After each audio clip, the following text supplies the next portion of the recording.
Welcome to the Huberman Lab podcast, where we discuss science and science-based tools for everyday life.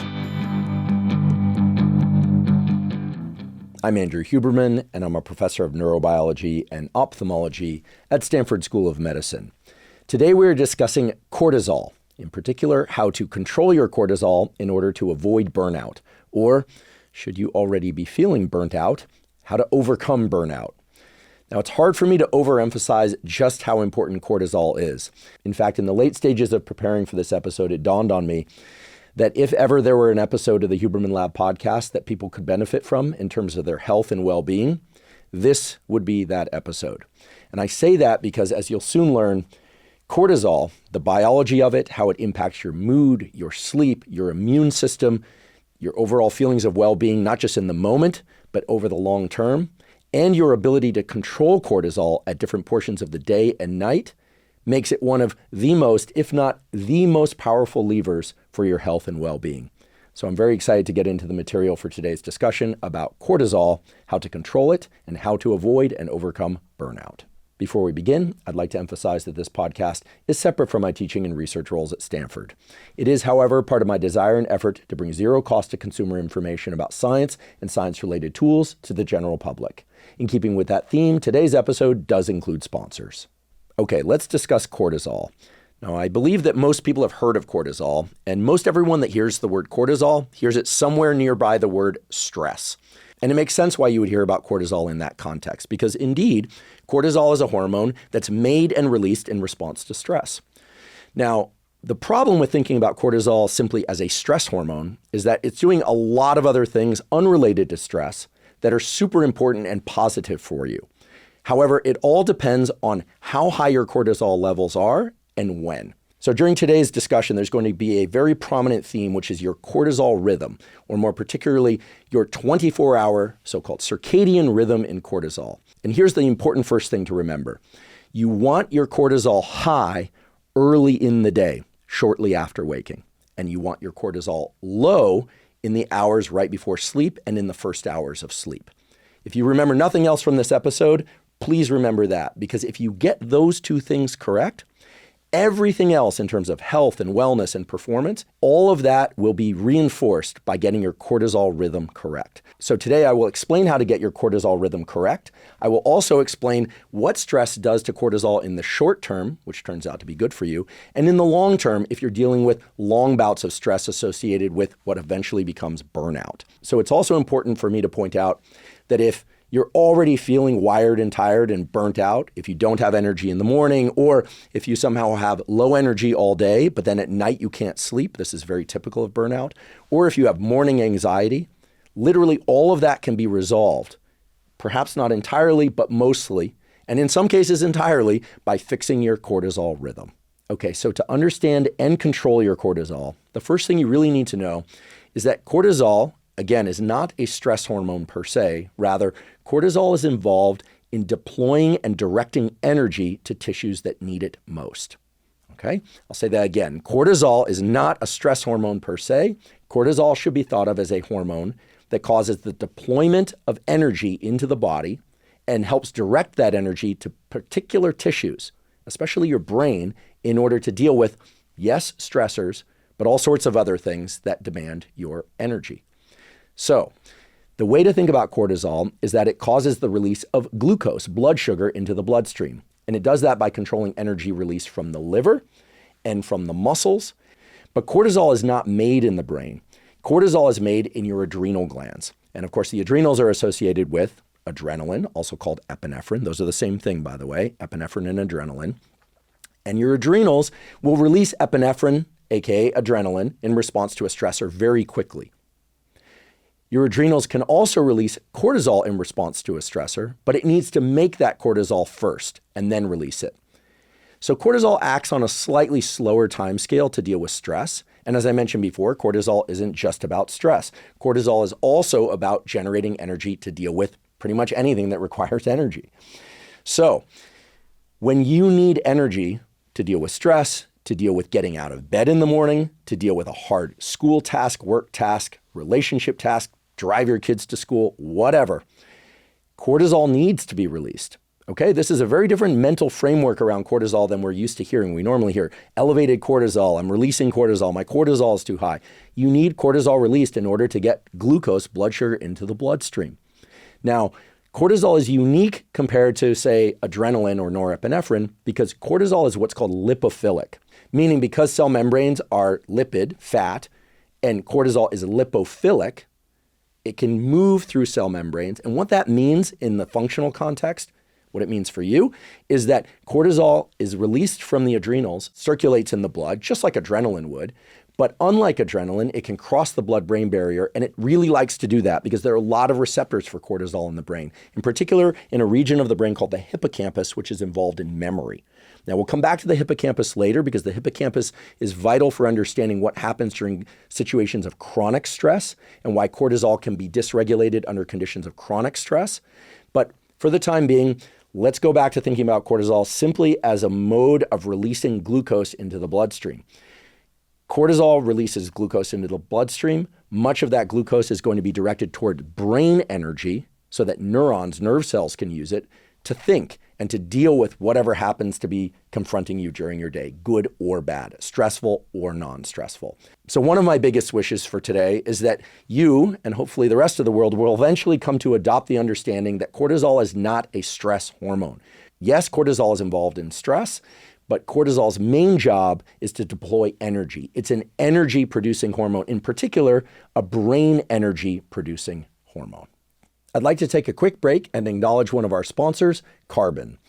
Carbon is a diet coaching app built by nutrition expert Dr. Lane Norton. Now, I've used Carbon for more than 3 years now, and I have to say, having been interested in fitness and in my nutrition for more than 3 decades, it's among the most powerful tools for nutrition coaching and effective weight management that I've ever encountered, especially if your goal is like mine, which is to maintain or build muscle while also losing fat. Now, I'm turning 50 years old this September, and even though I consider myself in pretty good shape, and I've been training for a long time and trying to eat right, one of my goals is to hit 50 in the absolute best shape of my life. To do that, I'm dialing in my nutrition using Carbon with the goals of increasing my muscle mass, increasing my strength, while also decreasing my body fat. I've been raving about the Carbon app to friends and to family and to members of my Huberman Lab team over the last few years. And everyone who's joined me in using it has found it to be tremendously useful. In fact, some of those people are going to join me in my approaching 50 fitness goals and body composition goals. My birthday is September 26th, and so I'd like to invite you to join if you would like to improve your body composition and fitness to also use the Carbon app. Now, there are a lot of apps out there that are focused on fitness and nutrition, but what makes Carbon different is that it doesn't just hand you a one-size-fits-all plan. It actually learns your metabolism over time, and it adapts your program based on your results. It also allows you total flexibility in how you eat. If you're plant-based or you're keto, high carb, low carb, anything in between, or even if you switch back and forth between different diets, Carbon works around your preferences. The other thing I love about Carbon is that it easily adapts to whether you're the type of person who likes to put in the specific brand and the exact number of ounces or grams of food that you ate, or if you tend to be a little bit looser about that, like you ate half a handful of almonds or something like that, it can learn and adapt to that and still give you accurate recommendations. So if you're looking to take a smarter, more personalized approach to your nutrition, I can't recommend the Carbon app enough. To try Carbon, you can go to joincarbon.com/Huberman. While Carbon does not typically offer trials or promotions, they've agreed to give a free 7-day trial to all Huberman podcast listeners. Again, that's joincarbon.com/Huberman to get a 7-day free trial. Today's episode is also brought to us by BetterHelp. BetterHelp offers professional therapy with a licensed therapist carried out entirely online. I personally have been doing therapy for well over 35 years. I find it to be an extremely important component to overall health. In fact, I consider doing regular therapy just as important as getting regular exercise, including cardiovascular exercise and resistance training, which of course I also do every week. There are essentially 3 things that make up great therapy. First of all, it provides the opportunity to have a really good rapport with somebody that you can really trust and talk to about essentially any issue that you want. Second of all, it can provide support in the form of emotional support or directed guidance, or of course, both. And third, expert therapy should provide you useful insights. Insights that can help you improve in your work life, your relationships, and in your relationship with yourself. With BetterHelp, they make it very easy for you to find an expert therapist who you resonate with and that can provide those 3 benefits that come from expert therapy. Also, because BetterHelp therapy is done entirely online, it's very time efficient and easy to fit into a busy schedule. There's no commuting to a therapist's office or sitting in a waiting room looking for parking, any of that. You just hop online and you do your session. If you'd like to try BetterHelp, you can go to betterhelp.com/Huberman to get 10% off your first month. Again, that's betterhelp.com/Huberman. Okay, so just a couple of minutes ago, we were talking about how cortisol needs to be high in the morning, shortly after waking, and low in the nighttime, and certainly while you're asleep. Except for, as it turns out, in the final hours of sleep, you actually want your cortisol rising. So we need to take a step back and ask, why is cortisol released? When is it released? How is it released? Because understanding that gives us control over cortisol at any time of day or night. So rather than just list off a bunch of things that you can do to increase your cortisol or decrease your cortisol, which I'd love to do, frankly, but the problem with that is if I do that, it doesn't take into account that your levels of cortisol are constantly changing across the 24-hour cycle.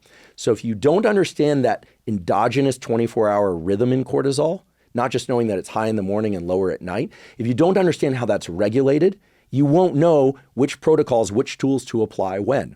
But if you can understand how that rhythm is generated and how cortisol is released in response to short-term events like stress, but also the desire or need to exercise, the desire or need to focus, if you can understand those things, how cortisol is released in the short term and across the 24-hour cycle, how it literally regulates itself, then you will have immense control over cortisol across the 24-hour cycle from day to day and from moment to moment. Okay, cortisol is a corticosteroid hormone. Yes, it's a steroid hormone, just like testosterone's a steroid hormone, just like estrogen's a steroid hormone.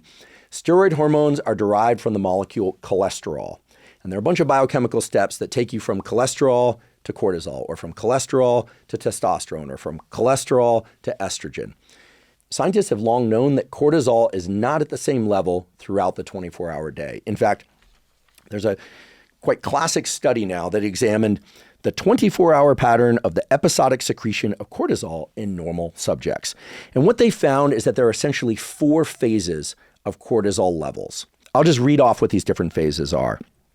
Phase 1 is a 6-hour period of what they called a minimal secretory activity, meaning when cortisol is not released very much, that starts 4 hours before and continues until 2 hours after lights out for sleep. Okay? Starts 4 hours before and continues until 2 hours after you turn your lights out to go to sleep. The second phase of cortisol, in which the levels are quite different than in the first phase, is a 3-hour period, which they called the preliminary nocturnal secretory episode, but we can simply call the 3rd to 5th hour of sleep. So in your 3rd to 5th hour of sleep, you have a second phase, and this phase they called the preliminary nocturnal secretory episode. And this is when cortisol is slightly starting to rise, just a little bit. In the first phase, cortisol is very, very low, or ideally, you want cortisol very low. So this is under normal, healthy conditions. In that first phase, the 4 hours before until the 2 hours after lights out, cortisol is going to be very low, and it's going to stay low. And then in the second phase, it's going to slightly rise into the 3rd and 5th hour of sleep. Then in phase 3, which here is listed as a 4-hour period, but the exact duration is going to vary, you have what's called the main secretory phase of cortisol. This is when cortisol is increasing very, very fast. And this occurs, believe it or not, during the 6th, 7th, and 8th hour of sleep. Now, you might say, I only sleep 6 hours, so do I get that fast rise in cortisol? Guess what? You don't. If you sleep 7 hours, you only get a portion of that fast rise in cortisol. If you sleep 8 hours, you get the full duration. And if you sleep 9 hours, yes, your cortisol will continue to rise. So the idea here is that in the very final hours of sleep, your cortisol is starting to rise quickly. This is the time of sleep that correlates with when REM sleep, rapid eye movement sleep, is most abundant. Okay, so in the early part of your sleep night, slow wave deep sleep is most abundant. This is when growth hormone is released. This is when your metabolism tends to be very low.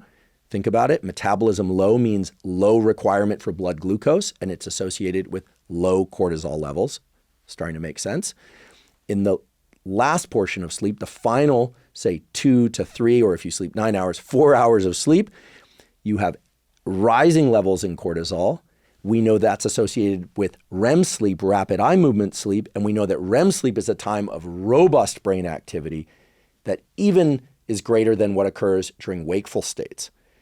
What do you need for robust brain activity? You need energy. Where's that energy coming from? Blood glucose. How is that blood glucose deployed? Because cortisol causes its deployment. Okay, starting to make sense now? And then there's a fourth phase of what they called secretory activity of cortisol, which is after you wake up. Starts right after you wake up. And I'm going to add another little subphase to this, not to complicate it, but because it's a very powerful time each day, which is the first hour after waking. From the moment you open your eyes and you decide to get out of bed, doesn't matter if it's because of an alarm clock or it's because you just naturally woke up, that first hour is a very special hour because it's a time in which you can further amplify the increase in cortisol. After that first hour, or certainly after about 90 minutes, you don't have that opportunity again until the next morning. There are things you can do to reduce your cortisol or to slow its decline into the afternoon and evening, but that first hour after waking is critical. Okay, so to step back now, what do we have? Let's talk about this in real world terms. In the hours right before falling asleep and in the first hours of sleep, your cortisol is very low, ideally. This is the ideal case scenario for health, for your mental health, for your physical health, for performance. Then cortisol starts to rise on its own. You're not doing anything to make it rise. It starts to rise, in particular, as you transition from the middle of the night toward the end of your sleep night. And then just before waking, your cortisol is sharply rising, steep slope of increase. And then as you wake up, boom, you have this hour-long or so opportunity to further increase your cortisol, and you definitely want to increase your cortisol further during that first hour.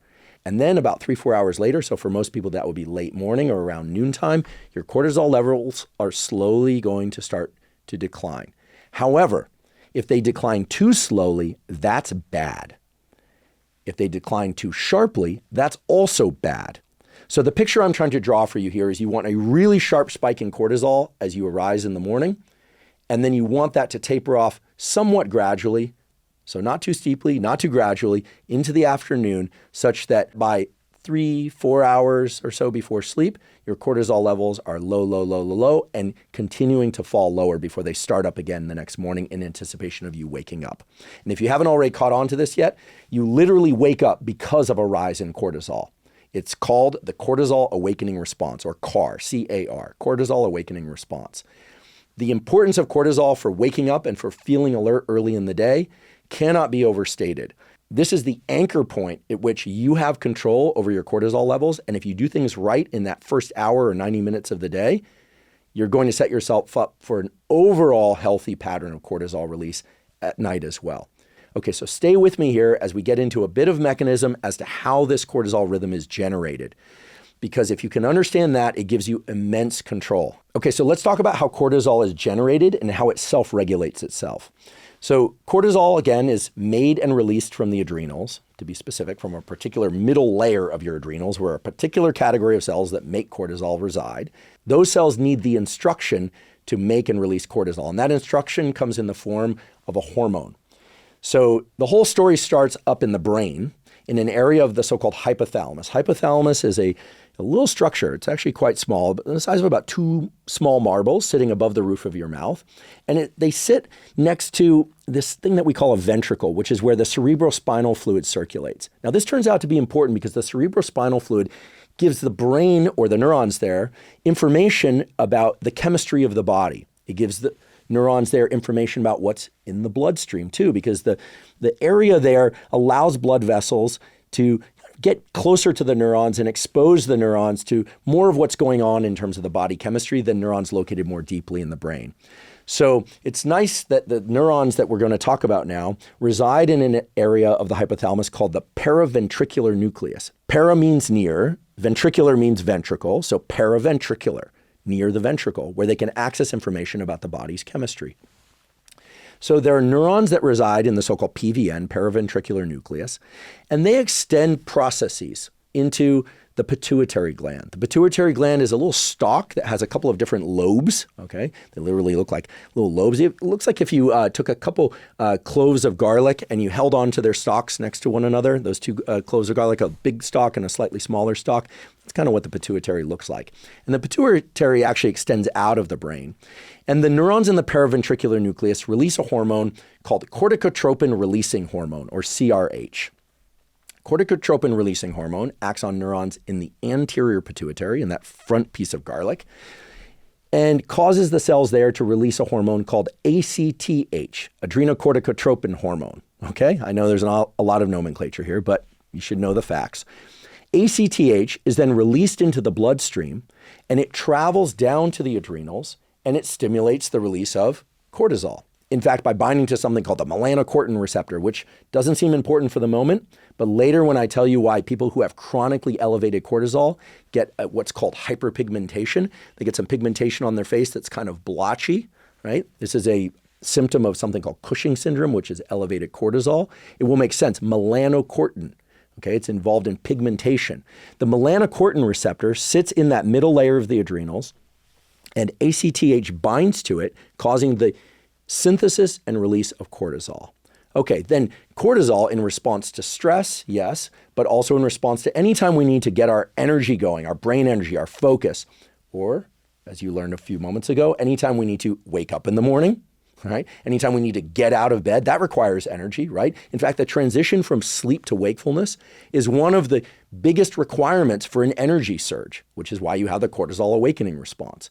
So cortisol is going to be released into the bloodstream. It's going to cause the deployment of blood glucose, the breakdown of amino acids and other fuels in muscle, in liver, in particular glycogen in the liver.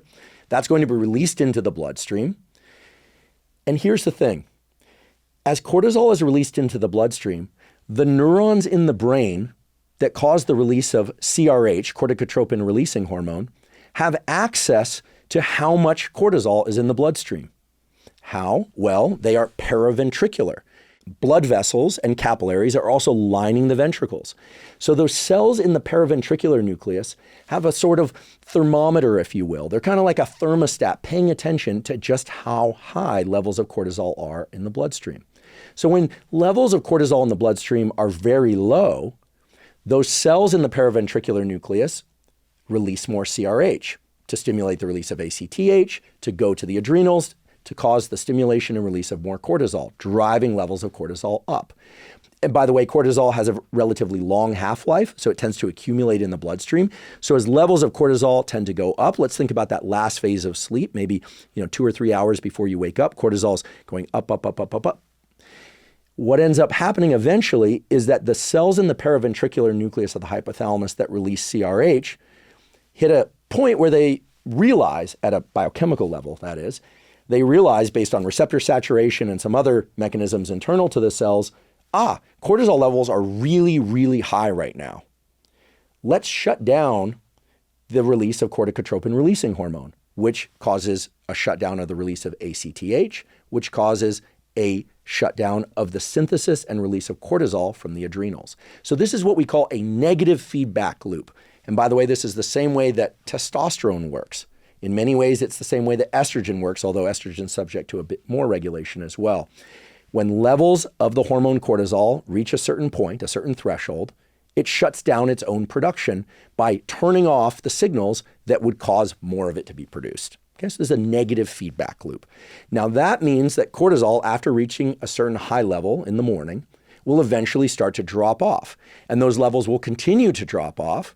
And should we encounter a need for a lot of brain energy, so it could be a really focused conversation, it could be an exam, it could be you're playing a bout of soccer, or you're going to the gym and you need a bunch of energy, you have to rally your mind and your motivation to do that, yeah, you'll get an increase in cortisol. But that little increase in cortisol is like a bump of cortisol that rides on that already dropping endogenous rhythm in cortisol. So by now it's probably dawning on you that as those levels of cortisol get lower and lower into the late afternoon and evening, etc., those cells in the brain that release CRH are now registering at a biochemical level, at a cellular level, that the levels of cortisol are very low. And so eventually those levels get low enough that those cells in the paraventricular nucleus go, oh, look, cortisol levels are really, really low. They're not zero, but they're really low. Let's start releasing corticotropin-releasing hormone, which stimulates ACTH, which stimulates the adrenals, and that's why cortisol starts to rise again late in sleep and into the next morning. Does it make sense? Hopefully that makes sense. Cortisol is regulating its own production so that it doesn't get too high or too low. And it does that through a negative feedback loop involving these cells in the hypothalamus. So what I just described was something called the HPA axis. Hypothalamic, H, pituitary, P, adrenal axis. Okay? So the HPA axis is important for synthesis of cortisol to generate this 24-hour so-called circadian rhythm. It's also important for the synthesis of cortisol in response to stress, both short-term and long-term. And I'm going to get back to stress a little bit more later, but let's just, for a moment, think about that HPA axis and two things about stress that you can kind of put up on the shelf that will be helpful later as we get into our discussion about short-term and chronic stress.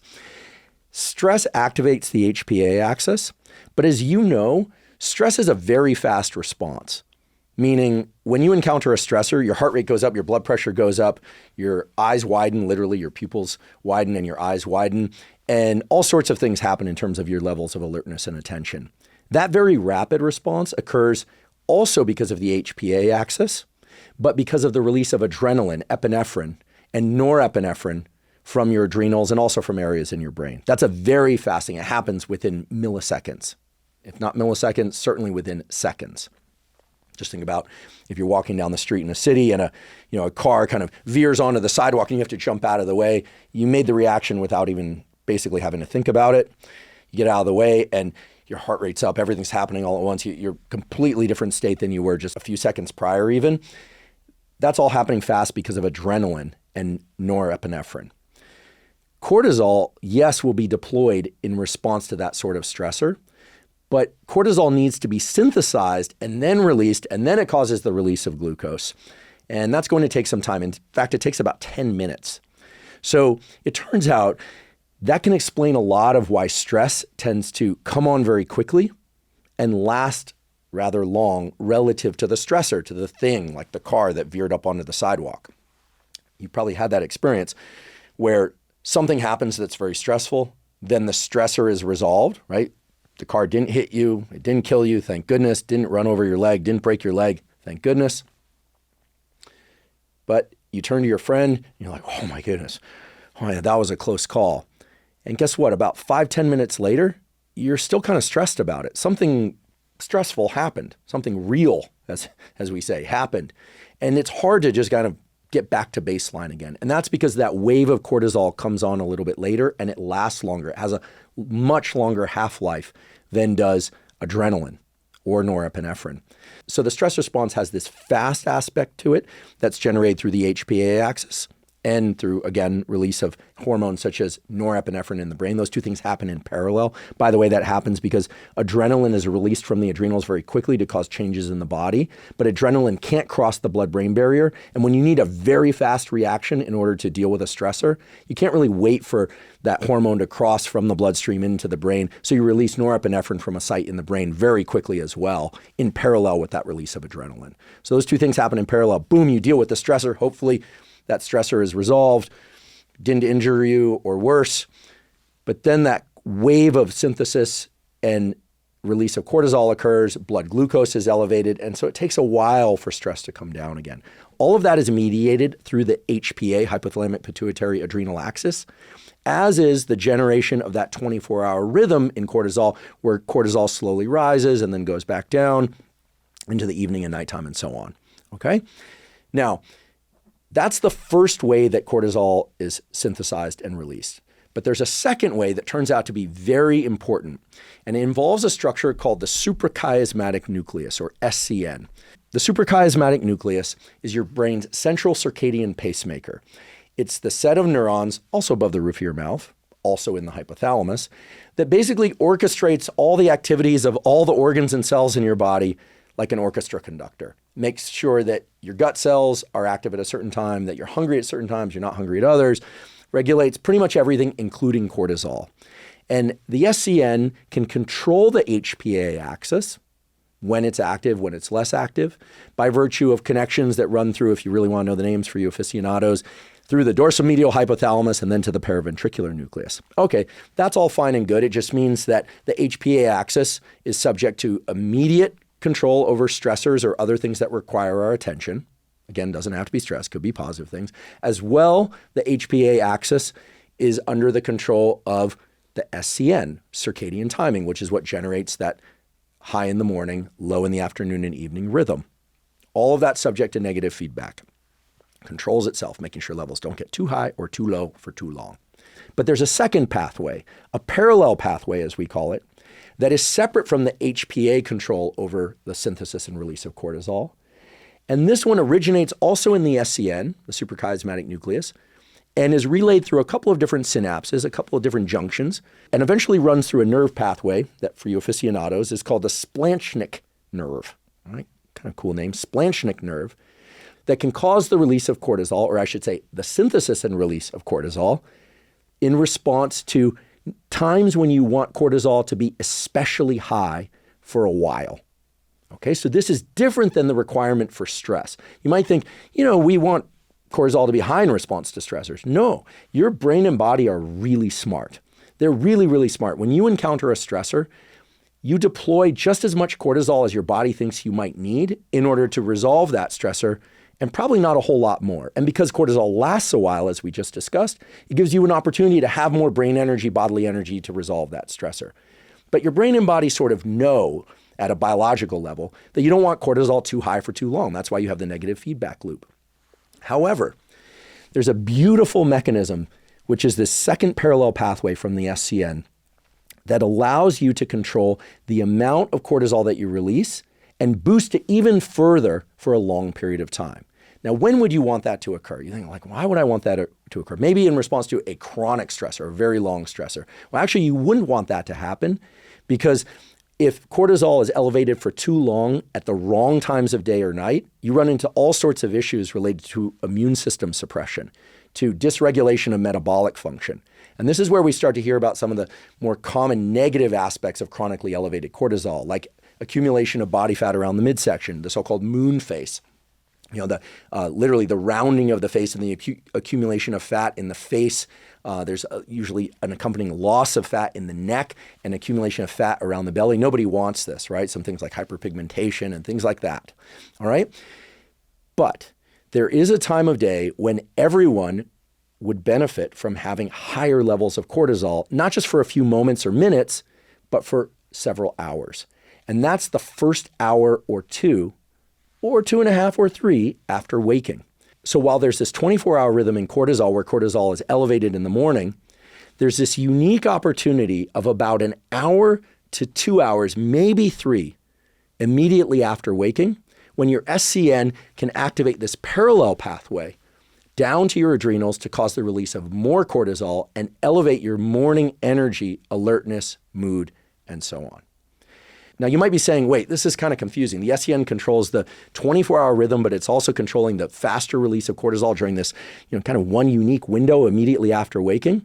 It's kind of confusing, right? The SCN's involved in both things. Well, the SCN has access to one particular feature of your external world, of your environment, that no other structure in the hypothalamus has access to. And that's the presence or absence of light. The retina, the light-sensing tissue at the back of your eye, contains a bunch of different neurons that sense light, convert it into electrical signals, and hand those electrical signals off to a certain class of cells called the retinal ganglion cells. Retinal ganglion cells project into the brain to allow you to see things, colors, shapes, motion, etc. However, there's a specialized subset of those retinal ganglion cells called the intrinsically photosensitive melanopsin retinal ganglion cells that respond in particular to very bright light, or more accurately, to transitions between dimmer environments and brighter environments that last a long period of time. Like, for instance, when you go from your eyes closed in sleep to your eyes opening when awake. Those neurons project directly to the suprachiasmatic nucleus. In other words, your SCN has unique access to information about when the levels of overall luminance in your environment change dramatically, such as upon waking. So here's where I'm going to suggest a protocol, and you've heard this protocol before, I know. The protocol is to get bright light, ideally from sunlight, into your eyes within the first hour of waking, ideally within the first 30 minutes.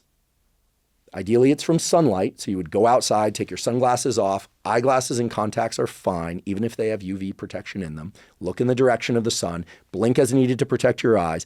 Yes, you can do this on cloudy days. In fact, it's more important to do on cloudy days because cloudy days tend to be dimmer overall. And this is a unique opportunity to boost your cortisol levels in that first hour of the day. If you don't have access to sunlight for whatever reason, travel, you live in a cave, time of year, weather, whatever, you could use a 10,000 lux artificial light. These are available online for usually about $100 or so. These are very useful tools. Some of them are portable.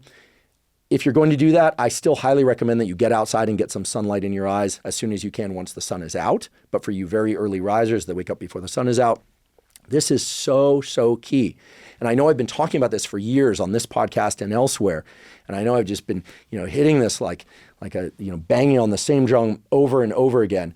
But that additional surge in cortisol that can occur only in that first 1 to say 2 or 3 hours of the day, that's a very special time because it's not just about the elevated mood, focus, and alertness that you're going to achieve during that time by virtue of getting bright light in your eyes. It's also the case, and please hear this, I want to highlight, bold, underline this for you. It's also the case that the higher that first peak in cortisol is early in the day, the better you're setting yourself up for low levels of cortisol later in the evening and at night, which will allow you to fall asleep easily, to stay asleep easily. And now you know why. The reason why is that negative feedback regulation of cortisol. Think about it. If cortisol gets too high, the system shuts down the release of more cortisol. And what you've done by viewing bright light as soon as possible after waking is to amplify your levels of cortisol, which then are going to trigger that negative feedback loop and going to cause cortisol to gradually decline from the late morning, perhaps starting around 10 a.m., 11 noon, depending on when you woke up, of course, dropping into the afternoon. So you have plenty of energy into your early afternoon, late afternoon, but by evening and nighttime, your cortisol levels are low. I'd like to take a quick break and acknowledge our sponsor, AG1. AG1 is a vitamin mineral probiotic drink that also includes prebiotics and adaptogens. As somebody who's been involved in research science for almost 3 decades and in health and fitness for equally as long, I'm constantly looking for the best tools to improve my mental health, physical health, and performance. I discovered AG1 back in 2012, long before I ever had a podcast, and I've been taking it every day since. I find it improves all aspects of my health, my energy, my focus, and I simply feel much better when I take it. AG1 uses the highest quality ingredients in the right combinations, and they're constantly improving their formulas without increasing the cost. In fact, AG1 just launched their latest formula upgrade. This next-gen formula is based on exciting new research on the effects of probiotics on the gut microbiome, and it now includes several clinically studied probiotic strains shown to support both digestive health and immune system health, as well as to improve bowel regularity and to reduce bloating. Whenever I'm asked if I could take just one supplement, what that supplement would be, I always say AG1. If you'd like to try AG1, you can go to drinkag1.com/Huberman. For a limited time, AG1 is giving away a free 1-month supply of omega-3 fish oil along with a bottle of vitamin D3 plus K2. As I've highlighted before on this podcast, omega-3 fish oil and vitamin D3 K2 have been shown to help with everything from mood and brain health to heart health to healthy hormone status and much more. Again, that's drinkag1.com/Huberman to get a free 1-month supply of omega-3 fish oil plus a bottle of vitamin D3 plus K2 with your subscription. Today's episode is also brought to us by David. David makes a protein bar unlike any other. It has 28 grams of protein, only 150 calories, and 0 grams of sugar. That's right, 28 grams of protein and 75% of its calories come from protein. This is 50% higher than the next closest protein bar. David protein bars also taste amazing. Even the texture is amazing. My favorite bar is the chocolate chip cookie dough, but then again, I also like the new chocolate peanut butter flavor and the chocolate brownie flavored. Basically, I like all the flavors a lot. They're all incredibly delicious. In fact, the toughest challenge is knowing which ones to eat on which days and how many times per day. I limit myself to 2 per day, but I absolutely love them.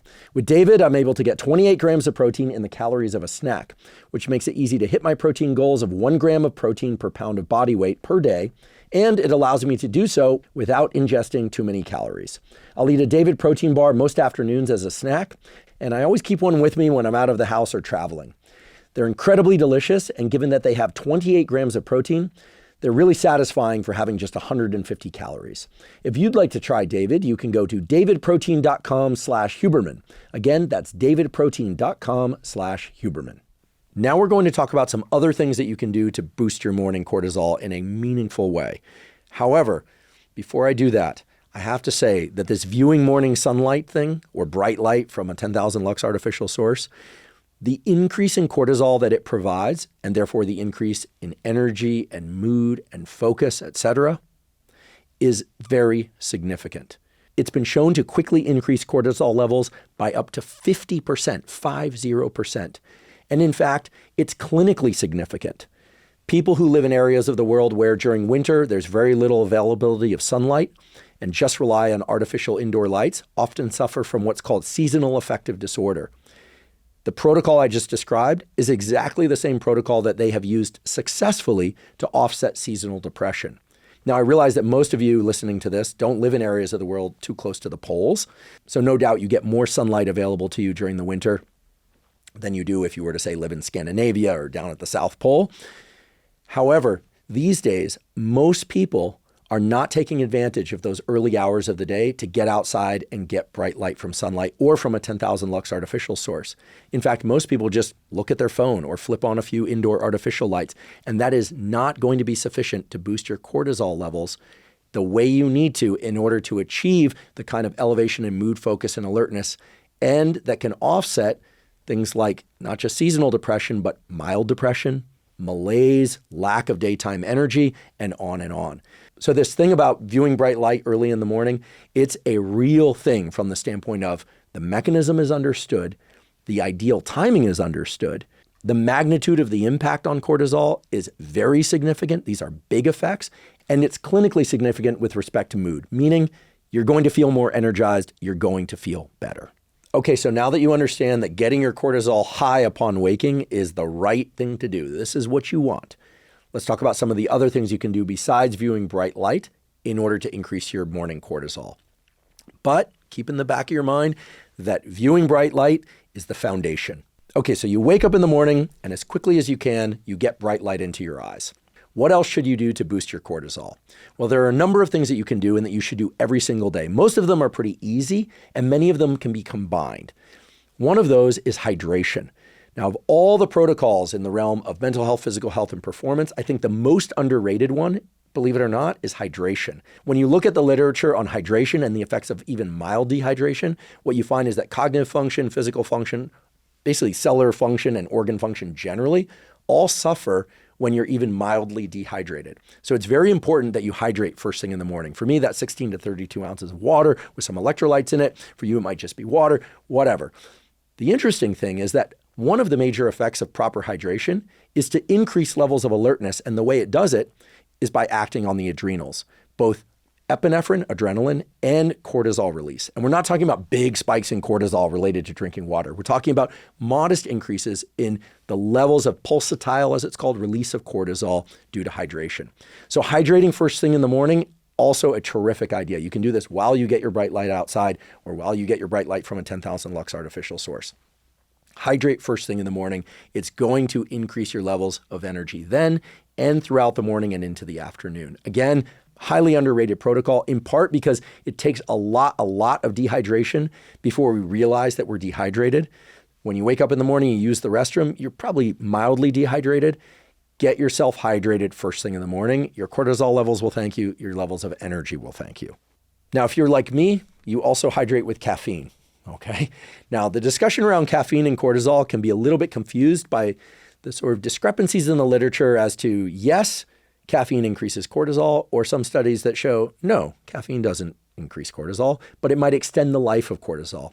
Here's the big picture on caffeine and cortisol, at least the meaningful one. If you're a chronic caffeine user, meaning you drink caffeine every day or you've consumed caffeine every day for the previous 5 days, which is the typical framework in one of these studies, and then you drink caffeine, 100 milligrams, 200 milligrams, 300 milligrams, even an energy drink that includes caffeine and some other things, the increase in cortisol that you're going to experience is probably not that significant unless it's a massively elevated dose of caffeine for you. However, if you're somebody who's not caffeine adapted, you're not drinking caffeine every day, you haven't had it for the last 5 days, then yes, you will experience a significant increase in cortisol levels. So you have to ask yourself, are you a chronic caffeine user? Are you an occasional caffeine user? Or do you not use caffeine? If you're somebody who avoids caffeine because it makes you anxious or you just don't like it, then by all means, don't drink caffeine just to spike your cortisol. It will be very effective in spiking your cortisol, but I can't really encourage you to drink caffeine if you don't want to. If, however, you're somebody who regularly drinks caffeine, you now know that it's not going to boost your cortisol levels that much, maybe a little bit, depending on how much you drink. If it's a typical amount for you, meaning you're caffeine adapted to that amount of caffeine, probably not much cortisol increase will come from drinking that amount. However, it will prolong the duration of cortisol's effectiveness in your bloodstream. And this has to do with a number of different pathways. But the point being, if you have your caffeine, say, 30 minutes after waking, or 5 minutes after waking, or 90 minutes after waking, well, it's probably not going to boost your cortisol levels that much if you're already viewing bright sunlight, you're hydrating. We'll talk about exercise and some other things in a moment. But if you're drinking that caffeine shortly after waking up or shortly close to when you get that big cortisol spike, it's going to make the downslope of that cortisol spike a bit more gradual. Or if you're drinking caffeine throughout the morning, a lot more gradual. So let me present 2 scenarios in which you can use caffeine to improve your levels of mood, focus, and alertness by way of the cortisol pathway. And here I'm only speaking to people who habitually use caffeine. So you're drinking caffeine every morning. The first group is one that I commonly encounter. These are people that say, listen, I don't care what I hear out there. I want my coffee or I want my yerba mate, which is my preferred source of caffeine, first thing in the morning, right? Ideally even before water. Well, there I'd say, please drink water first. But even if you're not going to, sure, go ahead and drink your caffeine. Drink that caffeine. It's not going to boost your cortisol that much, but make sure you're doing a bunch of other things. Bright light viewing, we'll talk about exercise in a moment, etc. Do a bunch of other things to make sure that morning cortisol spike is really, really high because that's what you want. Now, there's a second group of people that say, hey, I want my caffeine first thing in the morning, or I'm drinking my caffeine first thing in the morning, but then I'm crashing really hard in the late morning, crashing really hard in the afternoon, and it's not because I'm not sleeping well at night. It's like something's happening. This is where the recommendation that I've been making for some years now of delaying your caffeine by anywhere from 60 to 90 minutes comes about. You now know that caffeine for a habitual user is not going to increase your cortisol levels that much. However, you also now know that drinking caffeine will extend the life of cortisol somewhat. So the logic here is if you drink your caffeine not immediately after waking, but let's say an hour after waking or 90 minutes after waking, it's going to flatten out a bit the downslope of that cortisol as you transition from late morning into the early afternoon. A lot of reason why people crash in the afternoon, they get that extreme fatigue, typically after lunch. Yes, it can be due to eating too much at lunch. Yes, it can be due to eating too many starchy carbohydrates or sugars at lunch. It can be due to lack of sleep. But assuming that you're doing all the things right and you're still experiencing that crash in the afternoon, there's a good chance that it's because your morning cortisol peak, high enough or no, is coming down too fast. And in order to make it more gradual, you simply shift your caffeine intake a little bit later so that that diminishing caffeine level that it starts to occur around 10 a.m., 11 a.m., of course, all of this relates to exactly when you wake up, but that dropping level in caffeine isn't a steep cliff, it's a little bit more gradual. And I can't tell you how many thousands of people have contacted me and said, oh my goodness, I can't believe it. Simply by pushing out my caffeine intake by 60 minutes or even 30 minutes, or in some cases 90 minutes after waking, I've been able to not experience that crash in energy in the afternoon. And they generally thank me for this. Indeed, most all of them are writing to me to thank me for this. For those of you that absolutely love your caffeine first thing in the morning, you want your caffeine first thing in the morning and you just refuse to delay it, fine. I never ever said that you couldn't do that. In fact, you can do whatever you want. I'm simply giving you an opportunity to extend the life of that morning cortisol pulse Caffeine's a great way to do that. And for those of you that don't consume caffeine regularly, but like to use it as an occasional tool, like if you need to stay up late, for instance, or, only under conditions in which you really, really need to wake up quickly, well, in that case, it's actually going to be a pretty terrific tool because you will indeed achieve a big increase in cortisol, energy, and alertness, which for the rest of us habitual caffeine users, where you're seeking every day, we're drinking our caffeine and it's harder and harder to get. That's just the nature of caffeine tolerance. Okay, let's talk about exercise and its effects on cortisol. In many ways, exercise's effects on cortisol are similar to those of caffeine. And I say that because it really depends on how regularly you perform a particular type of exercise. Now, studies of the effects of exercise on cortisol are complicated by the fact that sometimes they looked at people who are regular exercisers. Let's say they were runners, they look at the effects of running on cortisol, or they were resistance trainers. Okay, so they do weightlifting, and then they look at the effects of weightlifting on cortisol. They look before, during, and after, this kind of thing. They look as a function of frequency of training. All of that's been done. However, some labs have also explored the effects of, say, runners who take up resistance training, or people who are non-exercisers who suddenly start resistance training or running. When I looked at all of that literature, you come away with a picture where, just like with caffeine, if you are accustomed to exercising in a particular way and at a particular time of day, the elevation in cortisol that you experience from that workout is going to be less than if it's a completely novel scenario, both in terms of time and the type of workout. In other words, if you're like me and you like to exercise within the first 3 hours of the day, and you exercise in the first 3 hours of the day doing either resistance training or cardiovascular exercise, because I'll do both on separate days, but I'll do both. Neither of those is particularly novel to me. And I do those at the intensity that is familiar to me, which for me is moderate to high intensity. Well, the increase in cortisol that one experiences is not that great. You get big increases in other things like the catecholamines, dopamine, epinephrine, and norepinephrine. And yes, you do get some increase in cortisol, in particular in the late stages, meaning late in the first hour of exercise. Typically, my resistance training sessions don't span longer than 90 minutes. That includes the warm-up and the cool-down. So after about 70 minutes of resistance training with real effort, close to failure or to failure, this kind of thing, cortisol levels are way up. And they'll stay up for a short while, meaning an hour or so after exercise, and then they'll come back down, especially if you're doing things to deliberately bring them down, including eating a meal laden with carbohydrates, which will help bring those cortisol levels down. But if, for instance, somebody who's never resistance trained or who's primarily an endurance athlete starts resistance training in that way, the literature points to the fact that they will experience much higher cortisol levels, and those cortisol levels will be sustained over many more hours.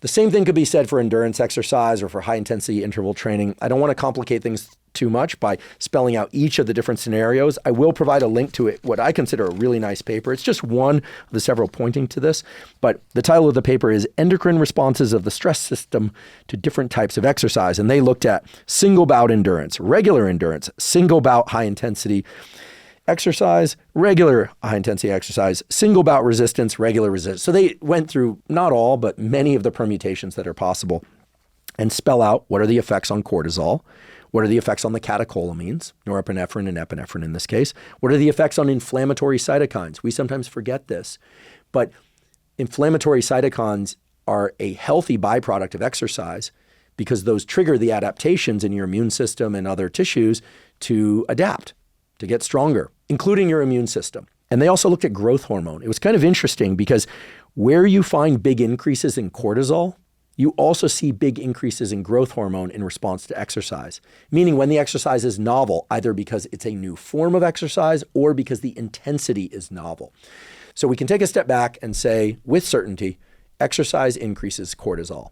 However, if the form of exercise and the timing is very familiar to you, the amount of cortisol, and in particular the duration of cortisol increase, is not going to be that significant as compared to if it's a completely novel form or timing of exercise. Now, is the increase in cortisol that's achieved with your, let's call them your regular workouts, right? Typically, if you run or you lift weights or you do some sort of interval training, if you're doing any number or just one of those things, is the amount of cortisol increase that you experience going to be significant in terms of helping you anchor that cortisol cycle so that cortisol is higher in the morning and lower in the afternoon and evening? The answer is yes.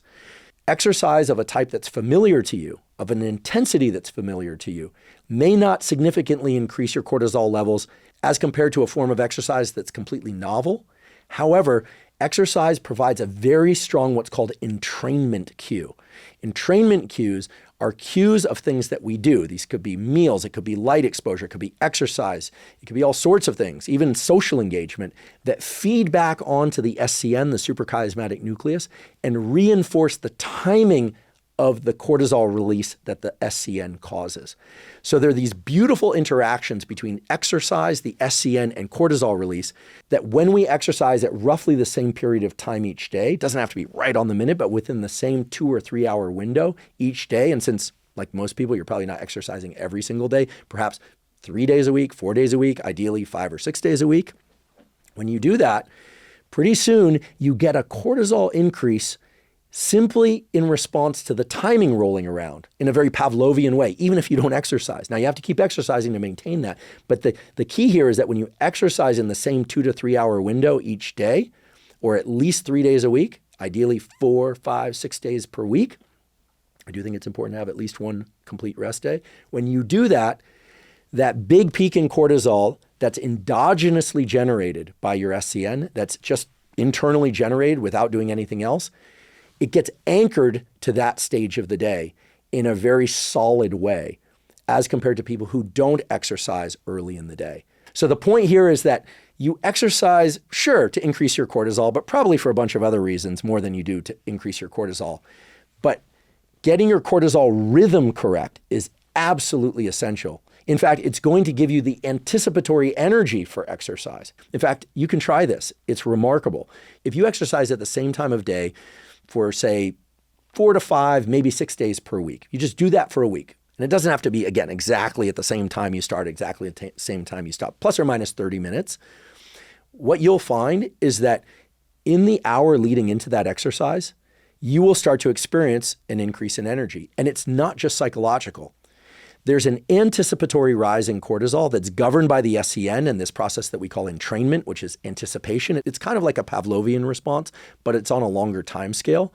Well, regardless of time scale, it's a very real thing. So if you're somebody who doesn't seem to have much energy, much get up and go in the morning, and you're getting your bright light, you're getting your hydration, maybe you're even drinking caffeine, you're doing all of that, and you're still feeling kind of sluggish, exercising for 3 or 4 days, not necessarily in a row, feel free to introduce a rest day as needed, but doing that across the course of a week for 4 to 6 days will lead you into a second week, a third week, et cetera, provided you keep it up, where you're going to have more energy heading into the exercise, therefore more energy to exercise. And it's just going to be a positive feedback loop on your cortisol levels. This is a very robust effect. And in fact, it's so robust that you can observe it in mice, you can observe it in dogs. Your dog knows when it's time for a walk, even if you don't say walk. It has internal endogenous cues that, between the hours of 7 and 9 a.m., it's time for a walk. And it will start to experience a surge in energy. You are the exact same way. These are hardwired, very long established systems in our brain and body. And you can absolutely give yourself more energy to do the things that require energy by exercising at roughly the same time. Again, within the same 3 hour window is probably the broadest, but even better would be in the same 2 hour window each day. And if you miss a day, no big deal. You'll just have more energy during that time to devote to other things. Okay, what about deliberate cold exposure? Cold showers, cold plunges, this kind of thing. You all know that deliberate cold exposure wakes you up, okay? Despite it being somewhat controversial in other domains like metabolism, deliberate cold exposure definitely wakes you up. And it wakes you up very fast. And it does that because it causes the release of epinephrine and norepinephrine. And then you get this long arc of dopamine release. This is one of the major reasons, if not the major reason, why people who start deliberate cold exposure continue to do it, right? If for no other reason, it wakes people up, makes them feel good for many hours afterwards. Now, I know many people are averse to the cold. They really don't like it. And frankly, if you don't like it, you don't have to do it. But it absolutely causes an increase in the catecholamines, dopamine, epinephrine, and norepinephrine. And the long-lasting effects on dopamine are quite striking, meaning there are very few other things that can cause that long, slow release of dopamine to the levels that it does, which changes mood, alertness, et cetera, for many hours after. Now, the big question for sake of this discussion is, does deliberate cold exposure cause the release of cortisol?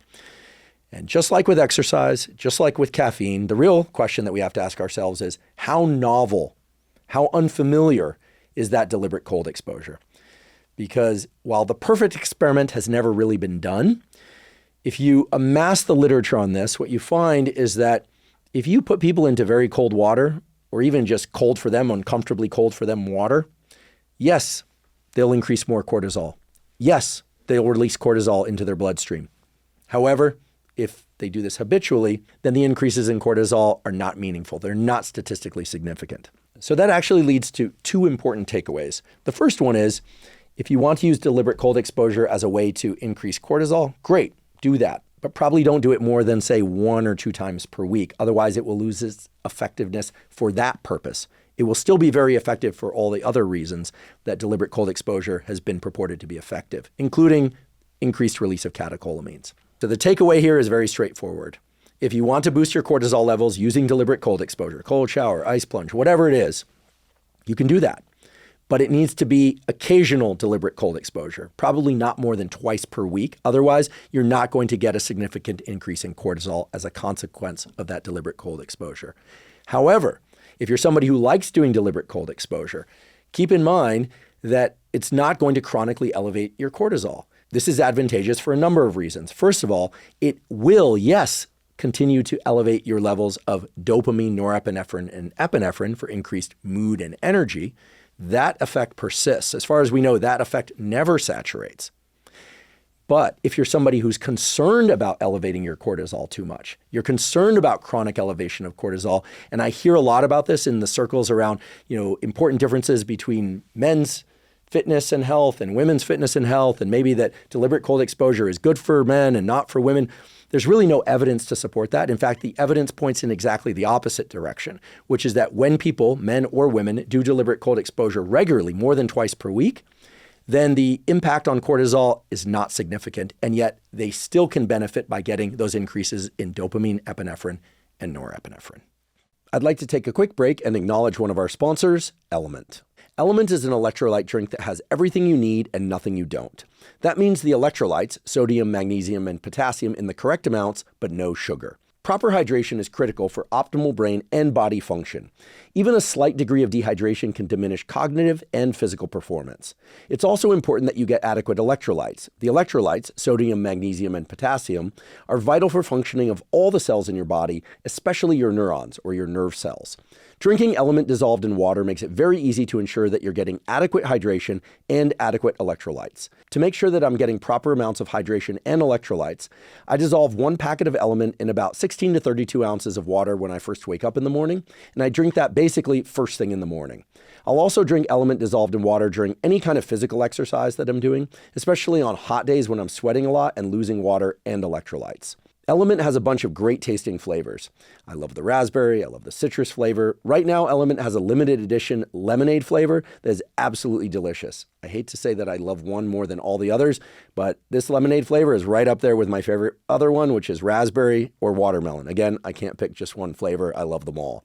If you'd like to try LMNT, you can go to drinklmnt.com/Huberman, spelled drinklmnt.com/Huberman, to claim a free LMNT sample pack with a purchase of any LMNT drink mix. Again, that's drinklmnt.com/Huberman to claim a free sample pack. Okay, let's talk about some of the other things that you can do to increase your morning cortisol levels. If you're starting to get the picture that cortisol is something that you want high early in the day and that you want tapering off later into the day, great, then you're getting the picture correctly. In fact, one way to think about it is that cortisol is kind of like a wave that starts on its own, but for which you can increase the height of that wave and catch that wave early in the day and into the afternoon. If you imagine it that way, then you're probably saying, what other things can I do besides viewing light, besides hydration, besides caffeine, besides exercise? And probably part of the reason you're asking is that not all of us are able to do all of those things every single day. I do acknowledge that. So the larger the toolkit of things that you can use to increase your morning cortisol peak, the more flexibility you have when trying to come up with those when traveling, when especially busy, and so on and so forth. So if we take a step back and ask ourselves what sorts of chemical compounds out there can help us increase our cortisol levels, we come up with some pretty interesting answers. And no, we're not going to talk about supplements. It is true that certain supplements like yohimbine, like L-tyrosine, can have a modest effect in increasing cortisol, but we're not going to emphasize those. We're actually going to emphasize two naturally occurring foods that have a significant impact on cortisol levels, both the amount of cortisol that you're capable of releasing early in the day and the duration for which that cortisol lasts. The first one is, of all things, grapefruit. Yes, grapefruit. Here I'm talking about the whole fruit. Could be pink grapefruit, could be not pink grapefruit, yellow grapefruit, could be grapefruit juice. And before I get into the mechanism and the protocol, I should emphasize that the effects of grapefruit on cortisol are not trivial. They're significant. So if you eat a grapefruit or you drink 6 to 8 ounces of grapefruit juice, it's going to have a meaningful impact on how long the cortisol that's already in your bloodstream lasts. The way it does that is grapefruit contains compounds that inhibit the enzymes that break down cortisol. In particular, compounds in grapefruit inhibit the action of an enzyme called CYP3A4 and maybe A5 as well. And that enzyme is responsible in large part for breaking down cortisol. It's not the only way that cortisol is broken down, but it's one of the major ways. And grapefruit has a significant impact in inhibiting the enzyme that breaks down cortisol. So believe it or not, many studies have been done in humans, men and women, and the net takeaway is the same in every case. If you were to eat a grapefruit, you're going to extend the life of cortisol in your bloodstream by anywhere from 25 to 50%, right? That's significant, and it has actually been shown to be clinically significant. And the reason I say clinically significant in this case is that indeed, there are some people that need to deliberately elevate their cortisol using medication. Those people typically are instructed not to eat grapefruit or drink grapefruit juice because then they're not going to get as clear a picture on how a given dose of their medication is impacting their cortisol. Likewise, people who have chronically elevated cortisol are told not to eat grapefruit or drink grapefruit juice because it can further elevate their cortisol. However, most people who don't have things like Cushing's disease or Addison's don't have to worry about this. And most people, probably you, are interested in having a lot more energy, get up and go early in the day. And you now know that elevating your morning cortisol is one way to do that. And many of you, presumably, don't always have time to exercise, or you don't always have time to get morning light. I know it sounds outrageous, but every once in a while, you can't get sunlight or bright light into your eyes. Well, you might be thinking about ways that you could increase your cortisol under those conditions. Well, eating a grapefruit would do that, or drinking some grapefruit juice. And of course, you can eat a grapefruit or drink some grapefruit juice in combination with all the other things that we've discussed. In fact, there are compounds in grapefruit juice that will also extend the effectiveness of caffeine. So this effect of grapefruit on the various enzymes that break down things like caffeine and cortisol is a meaningful impact. It's not a trivial one.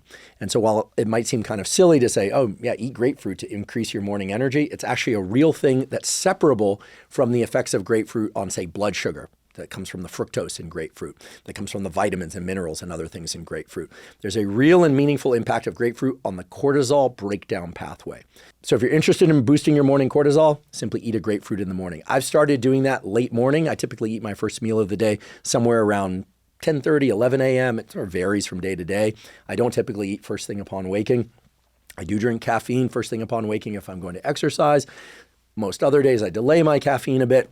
In any case, in the last few weeks, as I've been researching this episode, I've started consuming one pink grapefruit, which I personally find delicious, late morning before my first meal. And indeed, I notice a tangible increase in energy both late morning and into the early afternoon. Yes, perhaps some of that is placebo effect because I anticipated this effect of grapefruit, but the data in the literature and the mechanistic pathway is very clear. Grapefruit extends the life of cortisol. The other food that can increase cortisol is licorice, in particular black licorice. We're not talking about red licorice, we're talking about black licorice. You might be thinking, what is this? Are we like getting into the realm of like really alternative medicine? No. All you have to do is look at the list of things that people who are trying to reduce their cortisol or who are taking medications to increase or decrease cortisol for a disease state are told not to eat, and you get an insight into just how powerful licorice is, or I should say things within licorice, are for increasing cortisol levels. What I'm talking about here is a compound called glycyrrhizin. Glycyrrhizin is in black licorice, and glycyrrhizin has been shown to have very big effects on increasing cortisol. So much so that if you are going to experiment with licorice or glycyrrhizin that comes from licorice root, you need to actually be pretty careful to not boost your cortisol levels too much. Start with the lowest possible dose of licorice root. if you're going to use it in capsule form, if you're going to eat black licorice. A lot of people like black licorice. A lot of people are averse to black licorice. It's kind of a individual thing. If you're going to do that, you're going to need to be cautious about not spiking your cortisol too much, especially if you're eating it later in the day. We're not to late day cortisol control just yet, but licorice significantly boosts your cortisol levels. And it does so by inhibiting the enzyme 11-beta hydroxysteroid dehydrogenase, or 11-beta HSD for short. This is the enzyme that's involved in the conversion of cortisol to cortisone. So cortisol, when released into the blood, eventually is broken down into a bunch of other things. And in order to keep the cortisol active, and here we didn't get into a discussion about cortisol either being bound or free. Okay, the free form is the one that's active and can impact tissues, just like free testosterone can impact tissues as opposed to bound testosterone. Because it's also a steroid hormone, cortisol goes through some of the same regulation. The important point here is that licorice can be used to potently increase cortisol, not just the duration of cortisol's impact, but also apparently the release of cortisol. Now, the data on that are a little bit mixed. Some people would even argue that licorice can increase the synthesis of cortisol, but there's even less data. The data are very clear, however, that glycyrrhizin, which is prominently found in black licorice, you are going to increase the amount of cortisol circulating in your bloodstream. So if you're having a really difficult time boosting your cortisol in the morning, despite doing all the other things that I'm describing, or let's just say there's a day in which you can't exercise, you don't have access to bright light, you can't do all the things that you would need to in order to boost cortisol, but you want to, maybe that's the day that you try a small amount of licorice root or a small amount of black licorice. One very important point, licorice has a potent enough effect on cortisol, and cortisol has a potent enough effect on blood pressure that if you suffer from hypertension or high blood pressure, or if you are pregnant or breastfeeding, you absolutely do not want to eat black licorice. I don't know whether or not this is commonly told to women who are pregnant or breastfeeding, but when I looked in the literature, this was a repeated theme. Women who are pregnant or breastfeeding, people with elevated blood pressures should not be consuming black licorice. The glycyrrhizin is potentially hazardous for them or the fetus. So I say that in part to inform you about licorice and its effects on cortisol, but also that you be mindful that licorice has a potent effect on the cortisol pathways. Okay, so we've talked about how to control your cortisol in the morning for more energy, focus, alertness, etc. all day long. However, your endogenous rhythm of cortisol dictates, right? You don't have control over this. It dictates that your cortisol is going to start to fall somewhere around noon, maybe 11 a.m., maybe noon, maybe 1 p.m. Remember, it all depends on when you woke up, because waking up is actually what triggers that big inflection in cortisol early in the day. But as your cortisol starts to fall into the early afternoon, late afternoon, and so on, you may notice something, which is you can experience stress. Sure, if you have a stress event, you'll get a spike in cortisol and it will come back down. But if you've ever been outside during the middle of the day, got some sunlight in your eyes, maybe sitting with your eyes closed, maybe even relaxing in the sun, you'd probably say, getting bright light in my eyes, getting sunlight in the afternoon keeps me calm. If anything, it makes me mellower. It doesn't tend to wake me up. But remember, it was only in the first hour or so after waking up in the morning that bright light causes this big inflection in your cortisol and contributes to more energy. In the afternoon, that system is gated. It's shut down. This is what's referred to as the circadian dead zone in circadian biology. You can't actually shift your biological clock with light at that time, which doesn't mean that getting sunlight on your skin or in your eyes isn't a good thing. It indeed is a good thing. Of course, you want to guard yourself against too much UV exposure by wearing clothing or perhaps a mineral-based sunscreen, etc. But getting sunlight in the middle of the day can be a terrific thing for your mood. There are great studies showing that it can enhance hormone production, including testosterone and estrogen, feelings of well-being. But indeed, getting sunlight and other forms of bright light in your eyes and on your skin in the afternoon tends to make you feel kind of relaxed. And that's because that positive feedback loop that the SCN can trigger, whereby light increases your cortisol, is completely shut down from the hours of about noontime or so until about 5 or 6 in the evening. Now, I say until about 5 or 6 in the evening because in the evening, cortisol is going even lower, lower, lower, but then something happens. The gate, the opportunity for light to start triggering increases in cortisol, opens. And as you'll soon learn, not only does it open, but it's extra sensitive. Put differently, in the evening past sundown, so this will be different times of year, different locations on Earth, but about 2 hours after sundown or so, any bright light from an artificial source, especially short wavelength light of the type that comes from LEDs and computer screens and phones, that sort of thing, can cause big increases in cortisol. And that, of course, provides a perfect segue for us to talk about the things that you should do in the evening and at night to make sure that your cortisol is low and dropping further still. Okay, so let's talk about the things to do in the evening and at night in order to, quote unquote, optimize your cortisol levels. And when I say optimize, of course, there's no optimal exact level. There's no optimal level for one exact time. Everyone's on slightly different schedules. I tend to go to sleep somewhere between 10 p.m. and midnight most nights. Sometimes it's 9:30. Sometimes I'll stay up past midnight. It happens every once in a while. You may go to bed at 8. You may go to bed at 1 a.m. The point here is that we're focused now on the portion of your endogenous, naturally generated cortisol rhythm that occurs in the hours before bedtime when your goal is to get to sleep and get terrific sleep. And what that requires is that your cortisol is low and continuing to go lower. So there are various things that you should do in the afternoon and evening and nighttime to make sure that pattern occurs. The first has to do with lighting.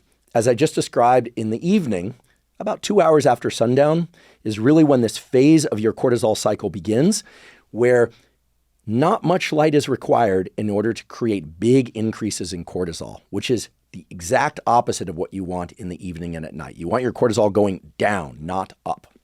So, how do you control your lighting in order to ensure that pattern occurs? There are several ways. First of all, you just dim the indoor lights, right? Dim them as much as possible, especially overhead lights. The neurons in your eye that send information about overall luminance, how bright it is in your environment, they're all over your eye, but they reside primarily in the lower 2/3 of your eyes because their role is to view the upper visual field. And that's how that circuit is arranged. So if you have to have lights on in your indoor environment at night, which most people do, you should dim as many lights as you can, turn off as many overhead lights as you can. Table lamps are better than overhead lights, and floor lights are better than table lamps. Most people aren't going to install floor lights. But if you find that you're having trouble mellowing out and getting to sleep, and there isn't some other reason for that, like you drank a bunch of caffeine at 8 p.m. or 6 p.m., then dimming the lights is going to be a terrific idea. Now, the wavelength, the color of those lights can also have a big impact. As I mentioned before, you want to avoid short wavelength light exposure. So this would be your white LED lights, blue lights, green lights. If you can, all right, and there are various ways you can do this. You could purchase a red light bulb. I'm not talking about red light therapy, but there are various sources of red lights that you can install. They're very inexpensive. Again, it's not red light therapy. It's just restricted such that I'm only getting long wavelength light in my eyes. Why?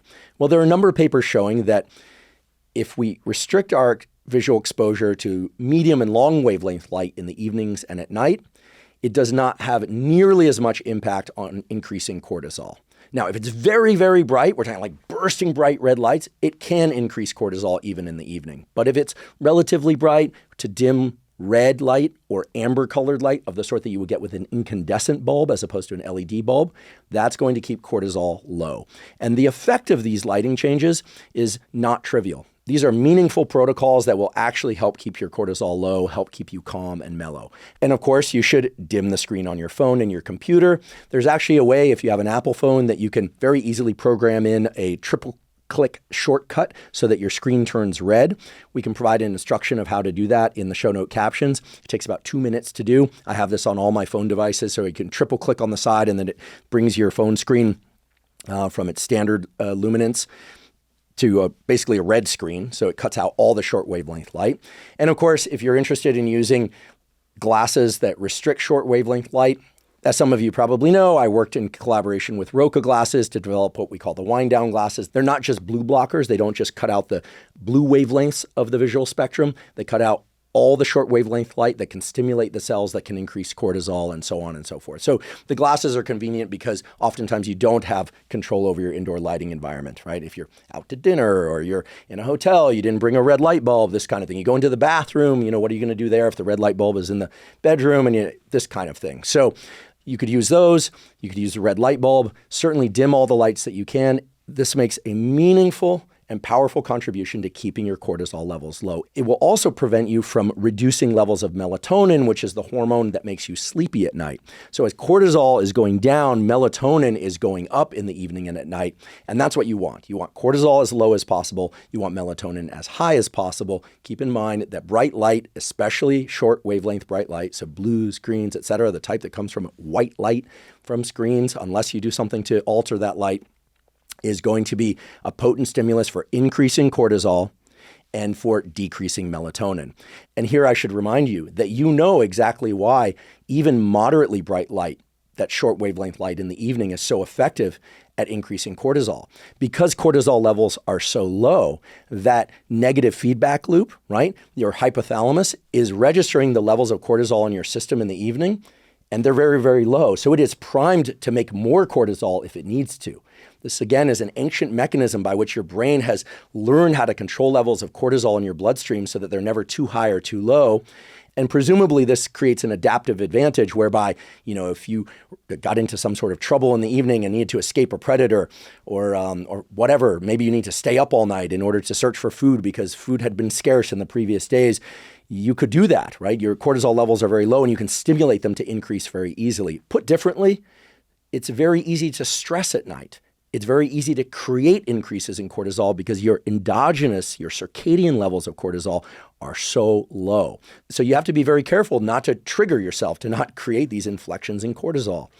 If you're somebody who's noticed that in the evening you tend to be a bit more reactive, that things that you see online or different conversations you might have by text or thoughts within your head tend to make you more anxious later in the day, well, that's probably because you're experiencing these sharp inflections in cortisol relative to your already low, appropriately low, I should say, levels of baseline cortisol at those times of evening and night. There are a few other things you should do to keep your cortisol low, and then I'll talk about some of the things that you can do to proactively keep your cortisol low, meaning the to-dos, not just the don'ts. A couple of other do-nots are things like ingesting caffeine. This is kind of an obvious one, right? I tend to drink a lot of caffeine early in the day for reasons you now understand. You may drink your caffeine early in the day as well, perhaps in the early afternoon. If you're having trouble falling and staying asleep throughout the night, maybe just waking up once in the middle of the night to use the bathroom, which is fine. But if you're finding that you're waking up multiple times during the night or you're not waking up feeling fully rested, you should really explore how late in the day you're continuing to consume caffeine. I recommend a cutoff of about 2 p.m. Now, I'm very caffeine tolerant, so for some people, noon might be the cutoff. For other people, 4 p.m. might be that cutoff. But in general, because most people go to sleep sometime between 9:30 p.m. and 11:30 p.m., it's a good idea to cut your caffeine intake off somewhere around 2:30 or 3 p.m. at the very latest so that you can fall and stay asleep easily. Remember, caffeine is not necessarily increasing your cortisol that much if you're a chronic caffeine user, but it's extending the life of cortisol so that that cortisol curve, that level of cortisol in your bloodstream is going to come down more slowly if you're drinking caffeine in the late afternoon. The other one is, of course, to limit your stress. Now, I've done entire episodes about stress, and stress is a multifaceted thing. We can't always limit our stress. Life, I should say, even a good life, includes stress, short-term stress, long-term stress. And we'll talk more about chronic long-term stress in a little bit. We're certainly going to talk about burnout and the different types of burnout that can result from different kinds of stress. But here's the key point about limiting your stress. The best things you can do for stress involve controlling your stress response in real time. Okay, I'm a big fan of meditation. I'm a big fan of getting great sleep every night. I'm a big fan of vacations. However, when stress hits, we don't often have the opportunity to take a vacation, get a massage, do meditation. If you do, great. But most people don't have that level of control over their life in the moment. So having tools that you can deploy to deal with stress in real time and bring your levels of what we call sympathetic autonomic nervous system activity, which is just nerd speak for stress, down is going to be very useful. And the best tool that I'm aware of that's backed by terrific science, not just from my lab, I have been involved in some of the science, but from other laboratories as well. And the body of research on this is ever expanding. And it all points in the same direction, which is that exhale emphasized breathing slows your heart rate down through a process called respiratory sinus arrhythmia. And exhale emphasized breathing engages the diaphragm, which helps balance levels of carbon dioxide and oxygen in your bloodstream and brain in ways that bring your levels of stress down all very quickly. In fact, and I know some of you have heard this before, the fastest way to calm down in real time is going to be the so-called physiological sigh, which is just a big, deep inhale through your nose, then a second sharp inhale to try and maximally inflate your lungs, and then a long exhale until your lungs are empty. And that long exhale should be done through your mouth. Even though I've demonstrated this many times before, I'm going to demonstrate it again for those of you that haven't seen it. It goes like this.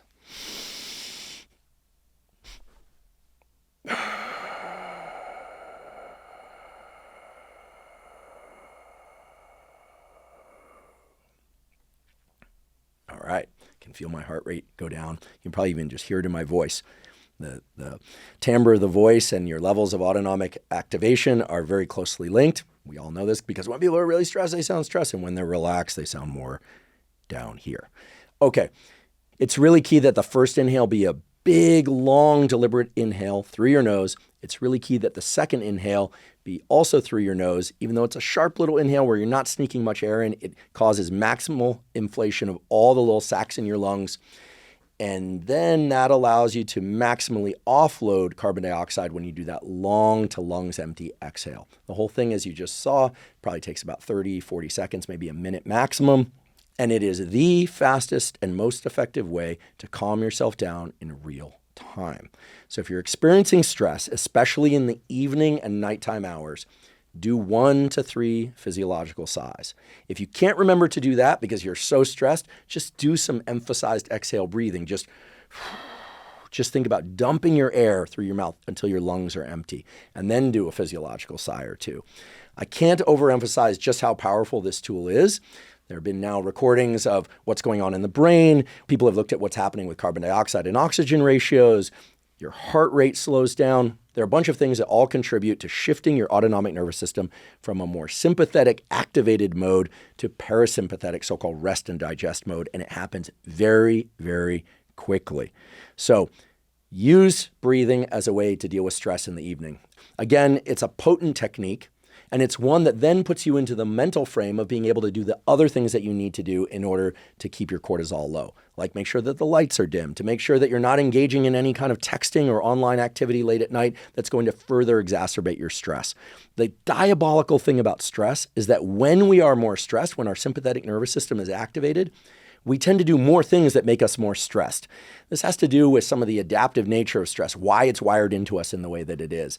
But what I can tell you is if you can bring your levels of autonomic activation down, calm yourself down, you have a lot more agency and control to direct your behavior and even to direct your thinking, the patterns of internal dialogue, and then you can navigate your nighttime and evening much more effectively, even if you are facing a night where you know you're going to get less sleep.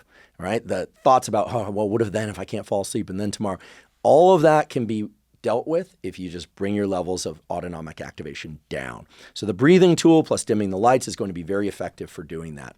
The other thing that you can do to bring your cortisol levels down in the evening and at nighttime is to consume some starchy carbohydrates. Now, I know I've talked a lot before about how most people should probably not eat for the 2 hours before they go to sleep, or ideally even the 3 hours before they go to sleep. I'm going to be real honest with you. I find it hard to fall asleep when I'm really hungry. So if it means having a small snack an hour or even 30 minutes before bed, I'll sometimes do that. But ideally, you're not eating anything for about 2 hours before you go to sleep. However, if you just have such gnawing hunger that you can't fall asleep, then you're going to have to eat something closer to bedtime, right? I think we should give ourselves permission to strike a balance between not having gnawing hunger that prevents us from sleeping and also not eating too close to bedtime, which can impair the quality of your sleep. And indeed, it can also impair the release of growth hormone in the first hours of sleep. So what I recommend is eating in the evening and at nighttime. I usually eat dinner somewhere around, ideally for me, it would be 6:30 to 8:30, somewhere in there. I'm flexible with these things, depending on my schedule, depending on the day. But if I'm going to eat dinner somewhere around 7:30 p.m., I try to get some starchy carbohydrates in that meal. I tend to eat pretty moderate to low carb throughout the day. And then in the evening for my last meal, which again comes around 7:30 p.m. for me, 7 p.m., I make sure that I have some starches. I have some rice, or I have some potatoes or yams, or I like clean starches, so I tend to focus on those things, maybe some homemade pasta, whatever you're eating for starches. What you'll find is that eating starches in the evening will help keep your cortisol low. And guess what? It's absolutely obvious why that would be. Also, guess what? You know why. You know the mechanism. Remember, cortisol's main job is not to deal with stress. It does that, but it's to deploy blood glucose so that you can deal, yes, with stress, but with all sorts of things in your schedule. Anything that requires energy and activity, and certainly energy of the brain, but also energy of the body. So when you hear that there are quote unquote comfort foods, those foods tend to be things that are very carbohydrate laden because those increase your blood glucose. And when your blood glucose levels are elevated, cortisol is not as readily released. I'm going to say that again. When your blood glucose levels are elevated, your cortisol levels tend to stay low as well because it's not as readily released. So there's a reason why people find that carbohydrates kind of calm them down, that they're comfort foods and that they relax them. It's because they don't directly suppress cortisol, but they act through the blood sugar regulation mechanisms that feed back to the hypothalamus to control release of cortisol. There are a couple steps there in between, but think about it. The hypothalamus, this structure over the roof of your mouth that contains the neurons that can trigger the release of more cortisol or suppress its release, they're in a position, because remember, they're paraventricular, and they have access to what's going on in the bloodstream to register levels of blood glucose. And so when blood glucose levels are elevated, and I'm not talking about extra high or, pathologically high. I'm talking about, after you have some pasta or you have a bowl of rice or you have some oatmeal or whatever your favorite starchy carbohydrate is, the probability that you're going to release cortisol is going to be reduced. And the probability that you're going to continue to make cortisol at high levels is going to be reduced. So in the evening, or at least for your last meal of the day, having some starches, if that's within your nutritional plan, is a good idea if your goal is to keep cortisol low. And guess what? Your goal should be to keep cortisol low because you want to be relaxed in the evening and be able to sleep easily. Now, this opens up a broader conversation about what nutrition does in its different forms, high carb, low carb, et cetera, to cortisol. Here's a key takeaway, and I'm going to keep this very brief because in a future episode, we could really go down the rabbit hole of how different diets impact different hormones, including cortisol. But the big takeaway here is they've done studies that explore low carbohydrate diets versus more typical carbohydrate diets. When I say low versus typical, the general contour of these across studies is something like this. What they call low carb means fewer than 30% of calories coming from carbohydrate. So here's the key takeaway. If somebody goes on a low carbohydrate diet and they've not been on a low carbohydrate diet, so fewer than 30% of daily calories from carbohydrates, maybe even lower. So it could be 5%, could be 20%, but relatively low carbohydrates. For the first 3 weeks that they're on that diet, you see a significant, it's not an enormous, but you see a statistically significant increase in cortisol. And it matches the normal endogenous pattern that they already, which frankly everybody expresses, which is higher in the morning, lower in the afternoon and evening. So it's not like the endogenous pattern is thrown off. It's just that curve is kind of shifted up a bit at various points, not every point. However, after about 3 weeks on that low carbohydrate diet, it normalizes. It comes back to their original level. Now, there's a lot of opportunity for speculation in there. Like we could say, wait, after 3 weeks, the people on the low carb diet, their cortisol levels came back down. Does that mean that their blood glucose levels went up? That doesn't appear to be the reason. There could be some other compensatory mechanisms. But the basic takeaway here is if you're on a low carbohydrate diet already and that's working for you, you're able to sleep at night just fine. And I think that's probably the key thing that you should be asking yourself. If you're on a low carbohydrate diet, how's your sleep? If your sleep is great, terrific. If it's not, maybe you want to explore introducing some starchy carbohydrates to your last meal of the day. See how that goes. In any case, if you're on a low carbohydrate diet and you're sleeping fine, I wouldn't worry about its net impact on your cortisol because the studies I just described point to the fact that it's not chronically, long-term increasing your cortisol. If you're somebody who's moving from a higher carbohydrate diet to a lower carbohydrate diet and you're noticing that you're, feeling a bit more stress, higher levels of sympathetic autonomic arousal, you're feeling a little more activated, keep in mind if you're still in the first 3 weeks of that transition, that's to be expected. Your cortisol levels are shifted upward a bit. See how you feel in the 4th and 5th week, and then assess if it's right for you. Again, the relationship between starchy carbohydrates, glucose increases, and the relationship between cortisol being a mobilizer of glucose makes it all very, very clear as to why there's this relationship between carbohydrate intake and cortisol. They're in a kind of a reciprocal relationship. Now, the one caveat to that is, indeed, if you are dealing with metabolic syndrome, like you are insulin insensitive because you've been ingesting too many calories or too many carbohydrates, in particular, too many simple sugars, et cetera, all the things that can start to lead to insulin insensitivity, where you start cranking out more and more glucose because your insulin isn't doing such a good job of getting that glucose to your cells, what we call insulin insensitivity. Nowadays, people refer to as metabolic syndrome, although that's a much bigger theme. Well, then keep in mind that your cortisol levels will go up as you have less ability to use the glucose that you're making. And guess what? That makes perfect sense, because as you can't use the glucose that you're making, it doesn't matter if your blood glucose levels are high, because that hypothalamus, it also needs to respond to glucose in an insulin-dependent way. It needs to actually be able to use those high levels of glucose. So again, the relationship between glucose and insulin sensitivity and cortisol all jibes perfectly well when we think about mechanisms. And the reason I'm going into all of this is so that you can have a thoughtful look at your nutrition. What are you eating? What percentage of it comes from starchy carbohydrates? How are those distributed across the day? When are you stressed? How stressed are you? Are you, just having a really light dinner and you're feeling like kind of anxious at night, or you got bright lights on? Just as for controlling your cortisol in the morning, you want to stack various things: bright light exposure, caffeine, hydration, exercise, etc. In the evening, in order to get your cortisol levels right, in order to be able to fall and stay deeply asleep, you want to also stack these various things. No one's perfect about all of them. And if you can't control one of them, let's say you're under the bright lights at night because you're working late or you're at a concert, fine, that's life. It's just kind of what a good life is. I don't think optimizing means not living or going to a concert, this kind of thing, or being in a restaurant. You need to live and enjoy your life. But then maybe you do a few other things to be able to try and bring your cortisol levels down that evening. Things that are easily accessible and that are going to allow you to achieve what you want, which is to get a great night's sleep. Let's take a moment and talk about exercise late in the day. And when I say late in the day, I mean anytime after sundown, right? I think by now you already are realizing that the kind of ideal situation, regardless of whether or not you wake up later in the day or you wake up at 5 a.m. or you're like Jocko, you wake up at 4:30 a.m. and you get into your exercise right away. The ideal situation for your cortisol rhythm would be to exercise early in the day. I realize not everyone is an early riser. So when they hear that, they think, I don't want to exercise early in the day, or I can't. I'm not saying you necessarily have to exercise right as you wake up. But when you are thinking about your cortisol rhythm, the ideal pattern of exercise and cortisol release would be where you exercise early in the day after sunlight exposure or under bright light exposure. We talked about all that before.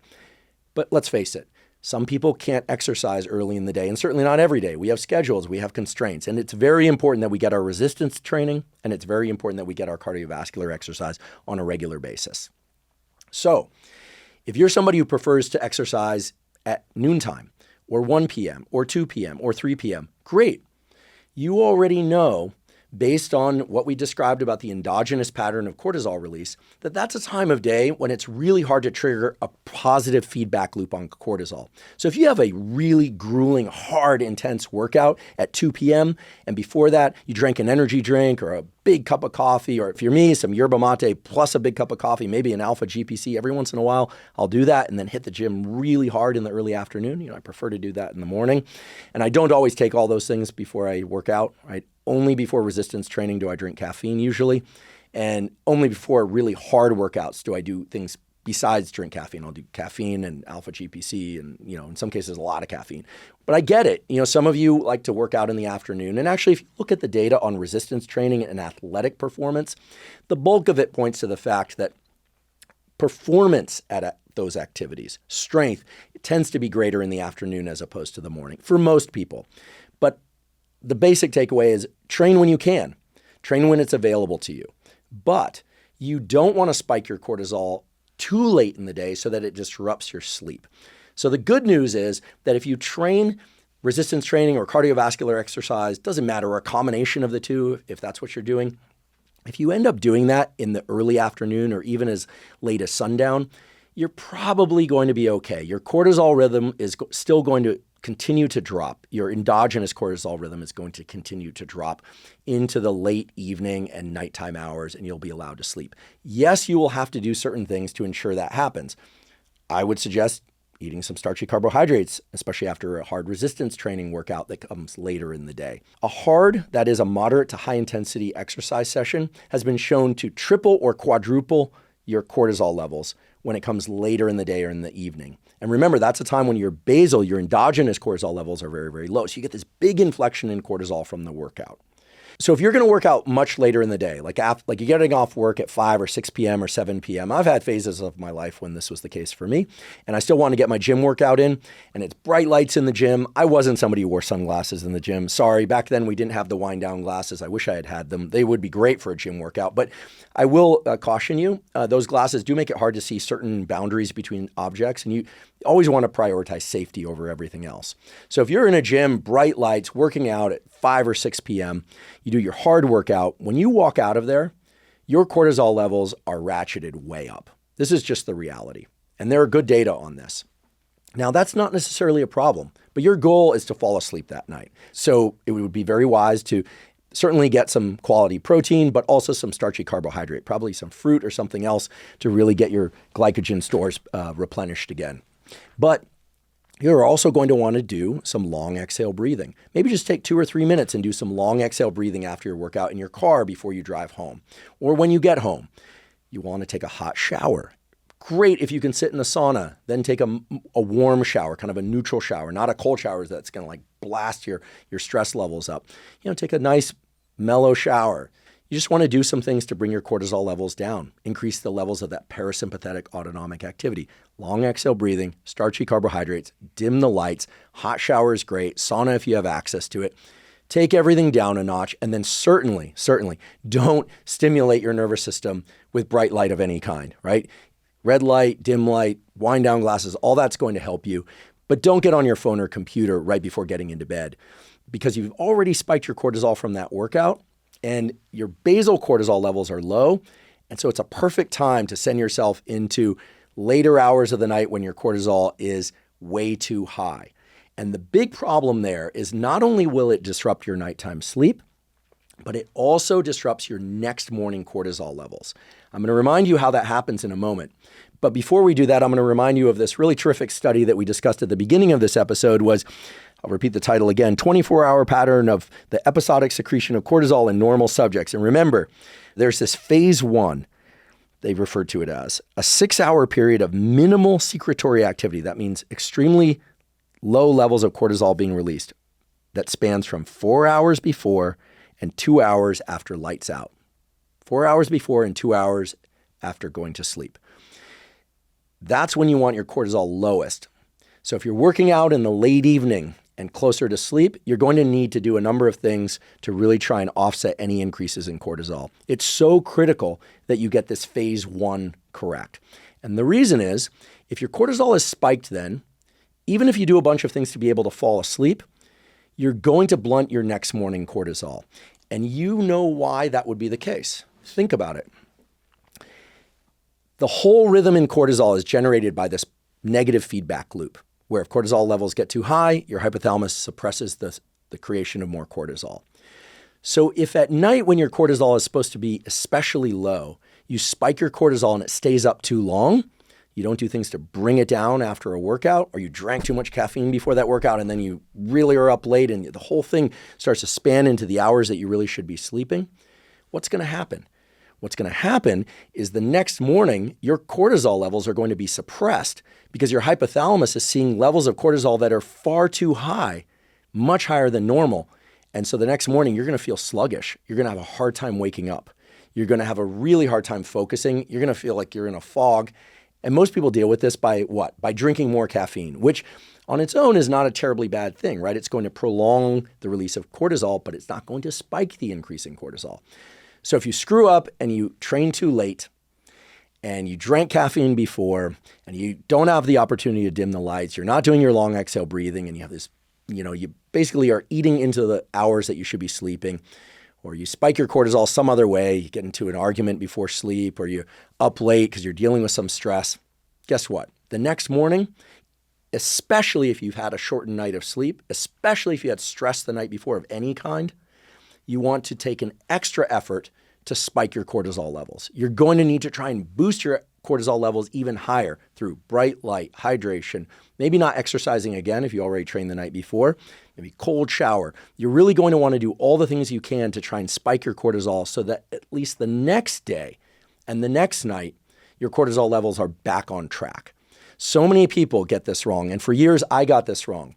I would occasionally work out in the morning, then I'd work out in the evening. And then I noticed that my schedule just was getting tougher and tougher to adhere to because some mornings I was dragging, other mornings I was feeling great because I got to bed early the night before. The whole thing was kind of a mess. If I had only understood that if I were to have some stress the night before going to sleep, anytime in that first secretory phase, as it's referred to, the 4 hours before and the 2 hours after sleep, any stress that eats into that period, whether it's exercise caused or psychologically caused, whatever, needed to be offset by spiking my morning cortisol more using the various tools that I've described.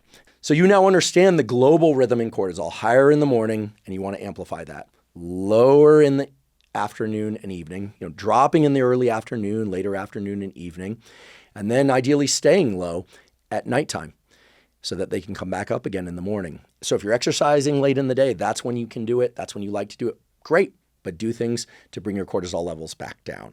Okay, let's talk about compounds, aka supplements that one can take to reduce their cortisol, since your goal is to reduce your cortisol in the evening and at night. There are many supplements that have been purported to reduce cortisol. These include things like ashwagandha, apigenin, which we'll discuss, things like phosphatidylserine, even rhodiola. There are a long list of things that have been purported to reduce cortisol. However, there's a short list of things that have been shown to do that relatively potently and to act pretty quickly and that are generally available out there. The most commonly discussed one in the context of reducing cortisol is ashwagandha. Now, if you look at the literature on ashwagandha, you will see that indeed it can be effective in reducing cortisol levels by anywhere from about 11% to 29%. And there may be studies that fall outside those margins, but if you look at the best studies, that's really what it points to. Now, here's a key thing. You already know that you want your cortisol levels relatively high to high early in the morning and through the mid-morning and dropping into the early afternoon, and you want them low in the late afternoon and at night.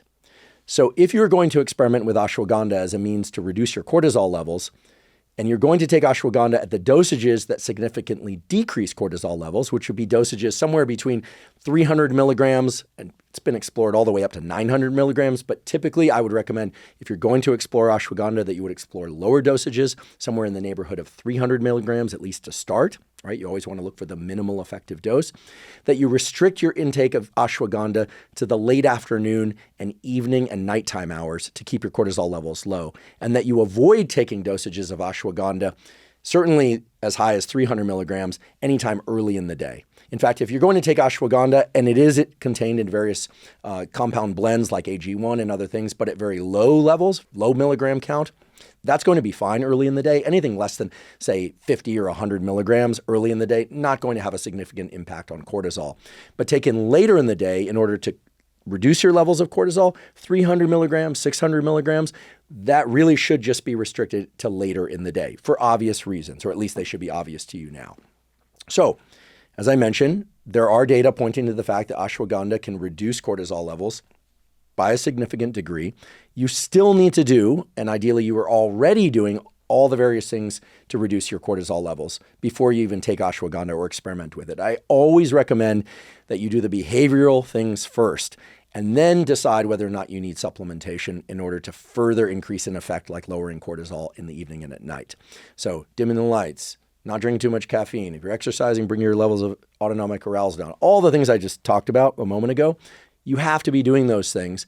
It's not going to be sufficient to just take 300 to 600 milligrams of ashwagandha and keep your cortisol levels low. If you're blasting your eyes with bright light, you're under a lot of stress at night.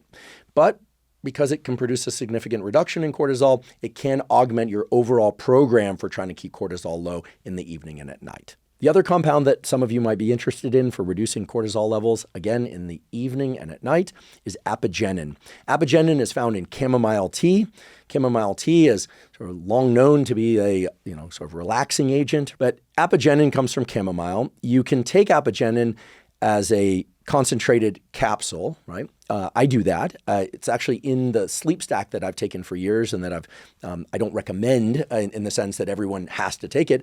But I've talked about Apigenin before in the context of the so-called Huberman Lab sleep stack, which is a stack of Apigenin, magnesium 3 and 8, which by the way is interchangeable with bisglycinate for sleep, but 3 and 8 is going to be better for a variety of reasons. So Apigenin, magnesium, threonate and theanine is the so-called Huberman Lab sleep stack that has worked exceptionally well for me. I've taken it for many years.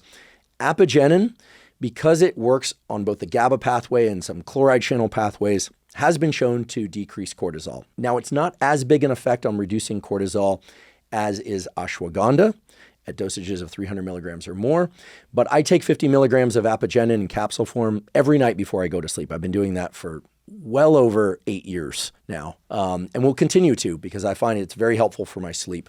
And here's a great opportunity for me to also say that there's evidence that MAG-threonate can indirectly activate pathways that might further help suppress cortisol.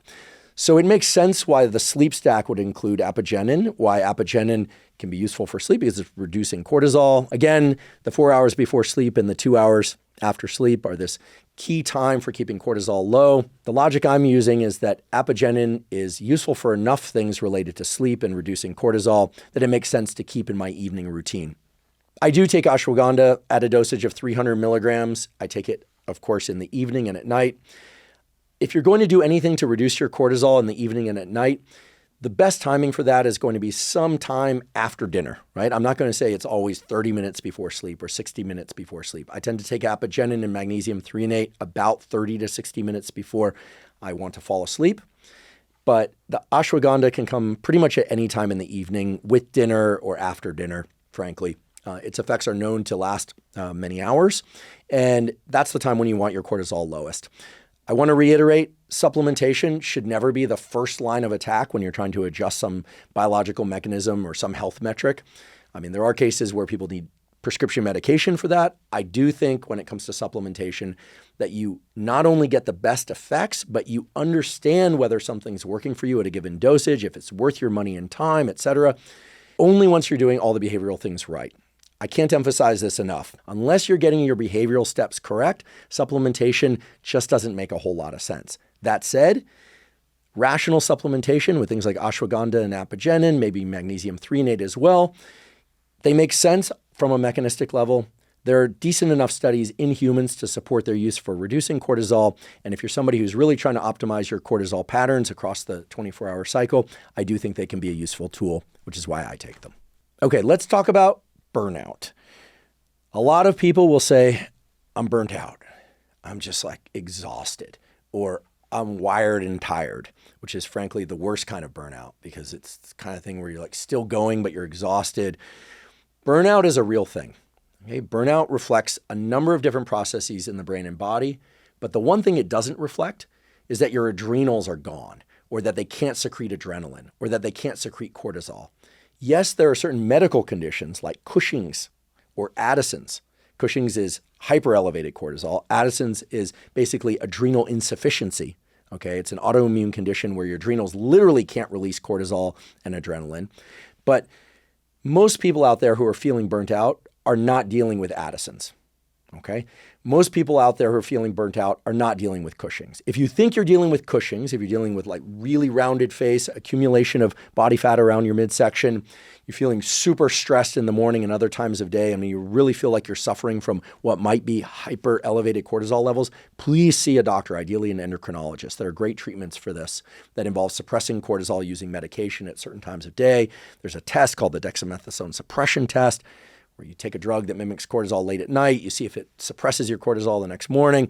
There are all sorts of things that you can do to assess whether or not you actually have Cushing's or you actually have Addison's, and those need to be dealt with a medical doctor.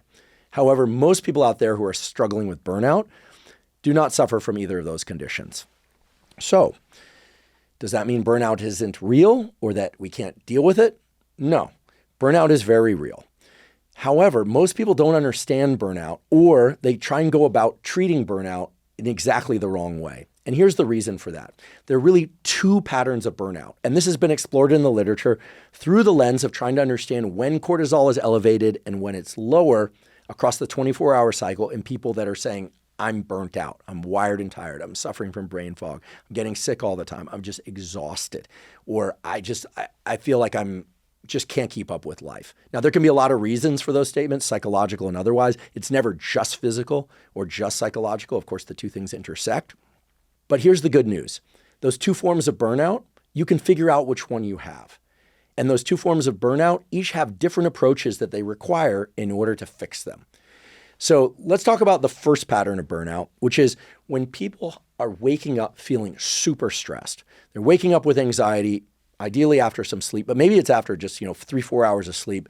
Like they can't fall back asleep, and they're feeling just completely activated first thing in the morning, maybe far too early in the morning. And then maybe they maintain that level of stress and activation into the early afternoon. Maybe they don't, but more typically they crash in the afternoon. They're just feeling exhausted by the afternoon, and they're just staring at the computer screen or just feeling like they're in a fog, they're forgetting things. That's one very typical pattern of burnout. The other pattern of burnout is when people are feeling like they're waking up and they're just really sluggish. They don't have energy. They've got brain fog. They're drinking caffeine, they're hydrating, they're trying to do all the things, and they're just like, they don't even have the energy to do them.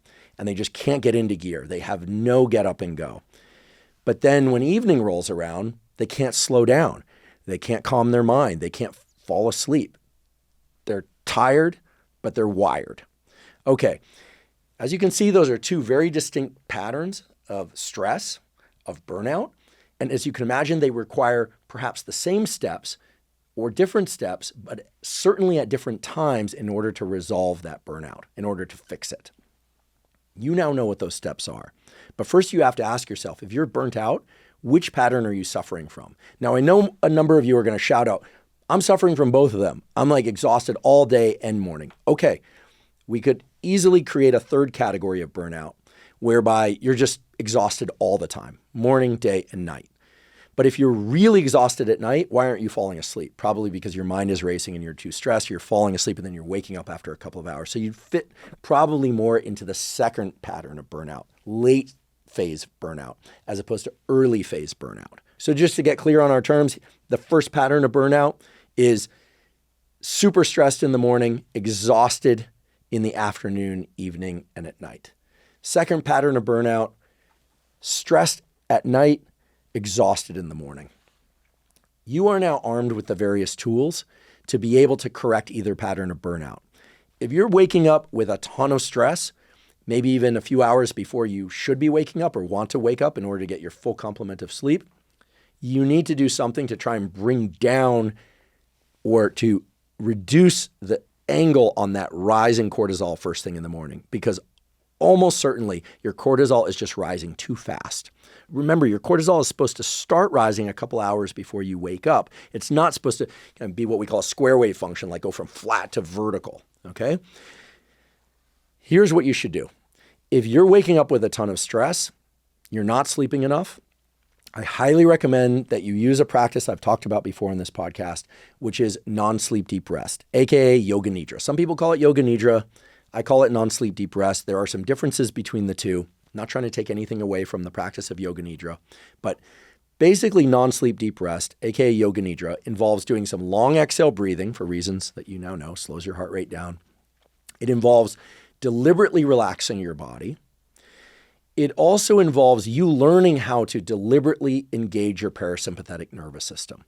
Now, some people will do NSDR or Yoga Nidra first thing in the morning when they wake up to avoid too much stress, and they'll fall back asleep. NSDR, non-sleep deep rest. The idea with Yoga Nidra and NSDR is that you don't fall back asleep, that you stay awake, but you completely and progressively increase your relaxation in your body. However, if you fall back asleep, great. Just make sure you set an alarm if you're going to do NSDR or Yoga Nidra first thing in the morning so that you don't oversleep and miss a work appointment or something like that. But there are great data now showing that NSDR and Yoga Nidra done regularly for durations of anywhere from 10 minutes. Actually, the study I'm going to be referring to in a moment actually used 11 minutes. Okay, so anywhere from 11 minutes to 30 minutes can significantly reduce cortisol levels. So this is good, right? Even though we've been talking this whole episode about you want your cortisol high in the morning, we're referring to a pattern of burnout where your cortisol is rising too fast in the morning. Doing NSDR can help adjust that slope so that it's not so steep. In fact, if you're somebody who wakes up and feels anxiety right away, even if you don't think you have this pattern of burnout, I highly recommend doing a 10-minute or even a 20-minute or 30-minute NSDR. It's available at completely zero cost. You don't have to sign up for anything. I'll provide links to this in the show note captions. There are several, some read by me. These are in pure audio form or combined audio video form. You don't need to watch them, but we have them on YouTube. We have them on Spotify. We have them in Apple format. We have them in a bunch of different formats. And I also provide links to some of the ones that are read by other people whose NSDRs are very effective and that I personally use, such as Kelly Boys and others who have recorded NSDRs of different durations. It's an extremely powerful tool for reducing your cortisol levels. But in addition to that, it's a very powerful tool for you to be able to self-direct your own activation of that parasympathetic nervous system, to self-direct your own relaxation at a time when your system is by default driving you in the exact opposite direction. So if you're somebody suffering from this first type of burnout, I highly recommend you start implementing an NSDR practice, especially if you wake up in the middle of the night or you wake up really early in the morning and you can't just naturally fall back asleep. Okay, so ideally you're doing NSDR right as you wake up in the morning. Ideally, you do it for 30 minutes, but most people probably won't have the time for that. So maybe you do 20, maybe you do 10. Again, we have zero cost scripts for all of those, 10, 20, and 30 minute long. You wake up. The first thing you should do is hydrate. Well, use the restroom if you need to, then hydrate. You might say, wait, hydration is going to raise my cortisol more. Trust me, hydrate. Also get bright light in your eyes. This is going to help adjust the timing of your maximal cortisol peak. In circadian nerd speak, it's called the acrophase. Believe it or not, they call the peak of your cortisol peak on the 24-hour cycle the acrophase. They need to give it a name. So your acrophase is going to be timed correctly to when you're waking up, not before waking up. Okay, so we're doing one thing, NSDR or Yoga Nidra, to try and keep your brain and body in a more sleep-like state. And now we're going to do another thing right after you wake up to try and make the peak in your cortisol, your acrophase, after that. Okay, so we're trying to shift that peak out a little bit by hydrating and by getting bright light in your eyes, ideally from sunlight. If not sunlight, 10,000 lux artificial light, as we discussed earlier. Here's the thing that you don't want to do. You don't want to ingest caffeine right away. If you recall, the reason for suggesting that some people push their caffeine intake out 60 to 90 minutes after waking is because caffeine will extend the duration over which cortisol is available. And if you drink caffeine first thing in the morning, yes, that will happen. But the drop in cortisol that occurs late morning and early afternoon is going to be very, very sharp. And you want to make that a little bit flatter. Now, a little bit later, we're going to talk about how a flattening of the cortisol curve is a bad thing, but here we're just trying to make it a little bit flatter by shifting your caffeine intake out a little bit. Not only will this help you get through the afternoon with more energy, and by the way, ingesting it 60 to 90 minutes later than you normally would after waking is not going to disrupt your sleep at night, but it's going to make sure that you have enough energy to get through the afternoon, and it's also going to make sure that that morning cortisol peak isn't too high and too long, too early. Okay, so we're just trying to shift that peak out a little bit, and then we're trying to make that drop in cortisol a little bit longer. This might seem like subtle details, but these subtle adjustments in these behaviors can have a significant impact on how much energy you feel and how distributed that energy is across the day in ways that are going to benefit you. Okay, so now let's talk about the second pattern of burnout. The second pattern of burnout is the one where people are waking up tired, they're dragging through the morning despite presumably drinking a lot of caffeine. They can't get into gear, they have brain fog in the afternoon, or maybe they really start to feel like they're awake at 2 o'clock in the afternoon, and then they have trouble falling asleep at night, often from stress and exhaustion. So it's not like they're hyper-functional at night, getting a ton done. That would be, I should mention, the kind of night owl pattern. I don't want to be disparaging of or discourage night owls. If you're naturally a night owl and that works for you, it works with your work, it works with your schooling, works with your relationships, great. Okay, I'm not a night owl, but some percentage of people are night owls. There's a chronotype, a genetic wiring that makes certain people night owls. But real classic night owls, when they follow a night owl schedule, their cortisol rhythm is exactly the same as everyone else's. It's just shifted a few hours later. Okay, so it's not like the contour of their cortisol rhythm looks any different. It's just shifted later. And night owls, typically, if their life allows for it, like being night owls. With type 2 burnout, I'm not talking about that. I'm talking about people that at one point in their life felt pretty good waking up at, between 6 and 8 a.m. in the morning, which is when most people wake up in the morning. I'm talking about people who would like to go to sleep by 10 or 11 p.m., but they're not able to do that. I'm talking about people here, again, that have trouble getting into gear early in the day, and then come nighttime, their levels of energy and certain mental ruminations and just their stress levels are just really high, even if they're exhausted. If this is you, you really need to start thinking about the 6 hours before you would like to fall asleep and the 2 hours afterwards. How do you do that? Well, I already talked about all the things you should avoid doing in the evening, avoiding bright light, etc. By the way, if you are in the long days of summer and spring and the sun is going down at 7:30 or 8:30, that's fine. In fact, we now know that if you view sunlight late in the day, provided the sun is out, which is the only way you can view sunlight as far as I know, viewing that sunlight will actually adjust the sensitivity of your retina a little bit, such that bright light from artificial sources won't have quite as much of a detrimental effect at suppressing melatonin at night when you're indoors under artificial lights. You still want to dim them late at night, but by all means, if there's a beautiful sunset out, take a sunset walk in the direction of the sun, look at the sunlight, blink as needed to protect your eyes, but see those beautiful sunsets. You'll notice that throughout today's episode, I've not focused on specific clock times. I've given ranges. Most people wake up here. Most people go to sleep here. I've given ranges because, of course, day length changes across the year, especially if you're living closer to the poles. So if you're somebody who's suffering from type 2 burnout and it's 7:30 at night and the sun's still out, by all means, go for a nice relaxing walk. That's going to be part of your regimen for bringing down your levels of autonomic activation, for reducing your cortisol. By all means, also avoid caffeine. By all means, also avoid stress. And when you get indoors, by all means, do everything you can to dim the lights, to bring your levels of stress down. Take 5 minutes. I know it sounds like a lot, but just 5 minutes and do a physiological sigh of the sort that I described before, double inhale, long exhale, and just repeat that for about 3 to 5 minutes. I ran a clinical trial with my colleague David Spiegel at Stanford a few years ago where we had people do that.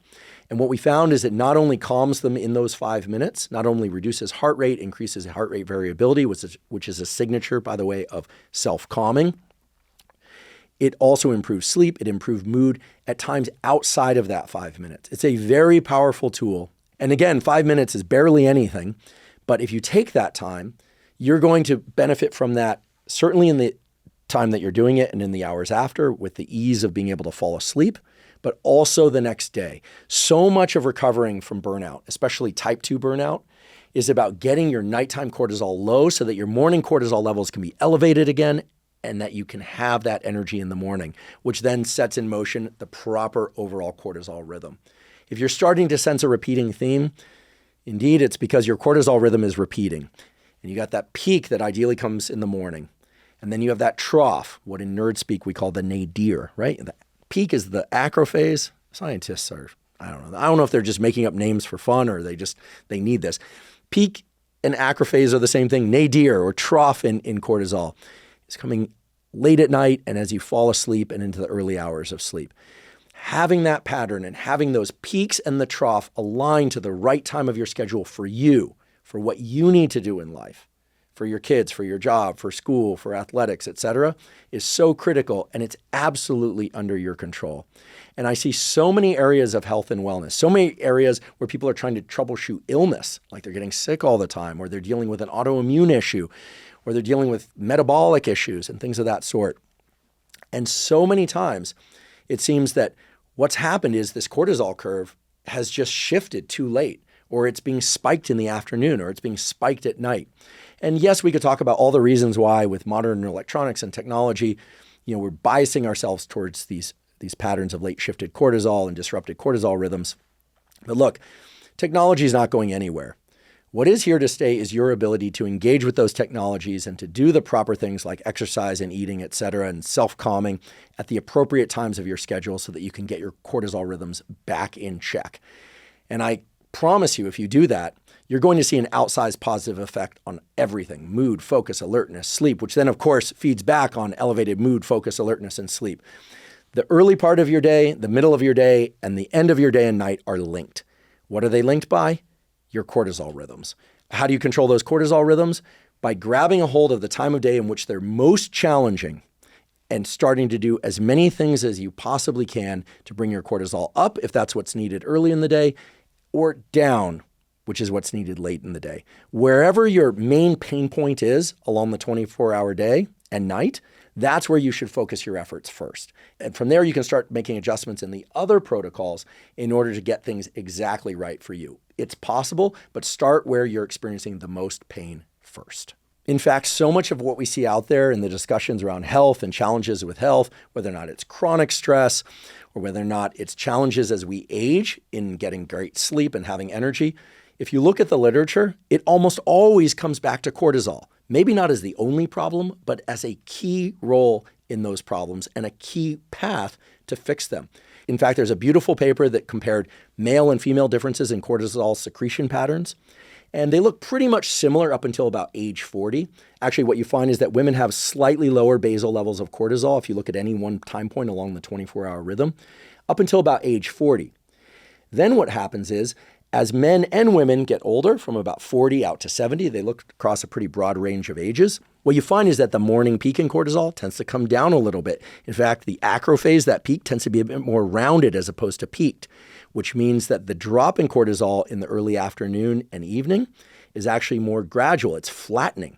And a flattening of the cortisol curve has been shown in other studies to actually predict lower lifespan, certainly in response to health challenges like cancer. And here's the good news. Practices which adjust stress down in the afternoon in those people combating cancer actually predicted survivability. In other words, the bigger the peak, the more rapid the decline in cortisol into the afternoon and the lower it stayed at night, the longer people lived and the more successful people were in overcoming diseases such as cancer. Now, I'm not saying that's the only thing that allowed them to do that, but it makes perfect sense based on everything we know about the interactions between cortisol and the immune system, between stress and survivability, between longevity and between the production of all sorts of things that relate to glucose metabolism, dopamine, et cetera, and so on. Another interesting point is that as women transition from perimenopause to menopause, so of course this is correlated with aging, but the exact age that it occurs differs between women, but it's roughly between the ages of late 30s to early 50s, depending on the person. There's also a characteristic flattening out of the cortisol rhythm into the afternoon. That's the way it's described in the literature across all these different situations, menopause, aging, when people are combating a chronic illness and so forth, is this flattening of the afternoon cortisol curve. What this speaks to, again, is the critical importance of high morning cortisol. You want to emphasize that. Yes, you want to get enough sleep, but you want high morning cortisol. You want to get out and into your day. If that day for you starts at 4 a.m., okay. If it starts at 5, 6, 7, 8 a.m., okay. We're not talking about the exact time you wake up, but you want to get enough sleep prior to that. For most people, it's going to be 6 to 8 hours. There are you rare ones out there that can get by on 4 to 5 hours, but the data really point to the fact that most people should get 6 to 8 hours, maybe 9, or maybe more if you're a kid and you're developing or you're combating an illness or something, but 6 to 8 hours. When you wake up, spike that cortisol using the tools we described. Then make sure that cortisol doesn't come down far too fast, right? You don't want a vertical drop in it. This isn't like a roller coaster at one of these theme parks. It's like basically a vertical drop. You want a relatively steep drop, and you want that cortisol coming down into the afternoon, such that by late afternoon and evening, it's down, and then you want to keep it down. You want to do things to stay calm. It doesn't mean that you can't go out and have a good time. Doesn't mean that you can't have a dinner party and engage in that. You can do those things, but those aren't stressful things. Keep your stress levels down. Keep your cortisol levels down, certainly as you transition into sleep. If you can master this pattern for just 3 to 4 days, you're going to notice a significant improvement in your overall well-being. Every metric of well-being, energy, focus, etc., sleep quality, and on and on. And in fact, we didn't go into it today, but there is a vast literature that shows that if you get your cortisol rhythm right, it improves your cognition. There's also a vast literature showing that if your cortisol is disrupted in a way that your cortisol is too high in the afternoon, your cognition suffers. There's actually a known reason for this. I can't help but sneak this in, which is that your hippocampus, this brain area that's involved in learning and memory, is chock-a-block full of cortisol receptors. And what happens is if your cortisol is elevated at the wrong times for too long, you actually get degeneration of these neurons in the hippocampus. It's a bad situation for 2 reasons. 1, cognition and memory suffer. The other reason is that the hippocampus itself is involved in contextual control over the cortisol cycle, meaning the hippocampus is vital for you to be able to interpret when something is merely arousing, exciting, versus stressful. And so as that structure degenerates, you can't remember as many things, which itself is stressful, but also your ability to regulate stress is reduced. There are literally hundreds of studies on this from animals and in humans. So getting your cortisol rhythm correct and controlling it is going to serve you immensely well. Having the cortisol pattern of high in the morning, low in the afternoon, and at night is the cortisol pattern you want, which means that everything that we've talked about today in terms of protocols, whether or not they are behavioral, involving exercise, whether or not they're involving nutrition, whether or not they're involving supplementation. Although I should say for supplementation, I recommend that kids not use supplements to control cortisol. I should say if you're 18 or younger, you should be really cautious about using supplements of any kind. There are a few like creatine, which may be okay, or some whey protein if your parents decide it's okay. Talk to your parents, kids. But certainly if you're 18 or older, all the things that we've talked about today are applicable for getting your cortisol rhythm right. Thank you for joining for today's discussion about cortisol, how to regulate it for sake of overcoming burnout, and just generally for improving your health and navigating life more effectively by controlling your cortisol rhythms.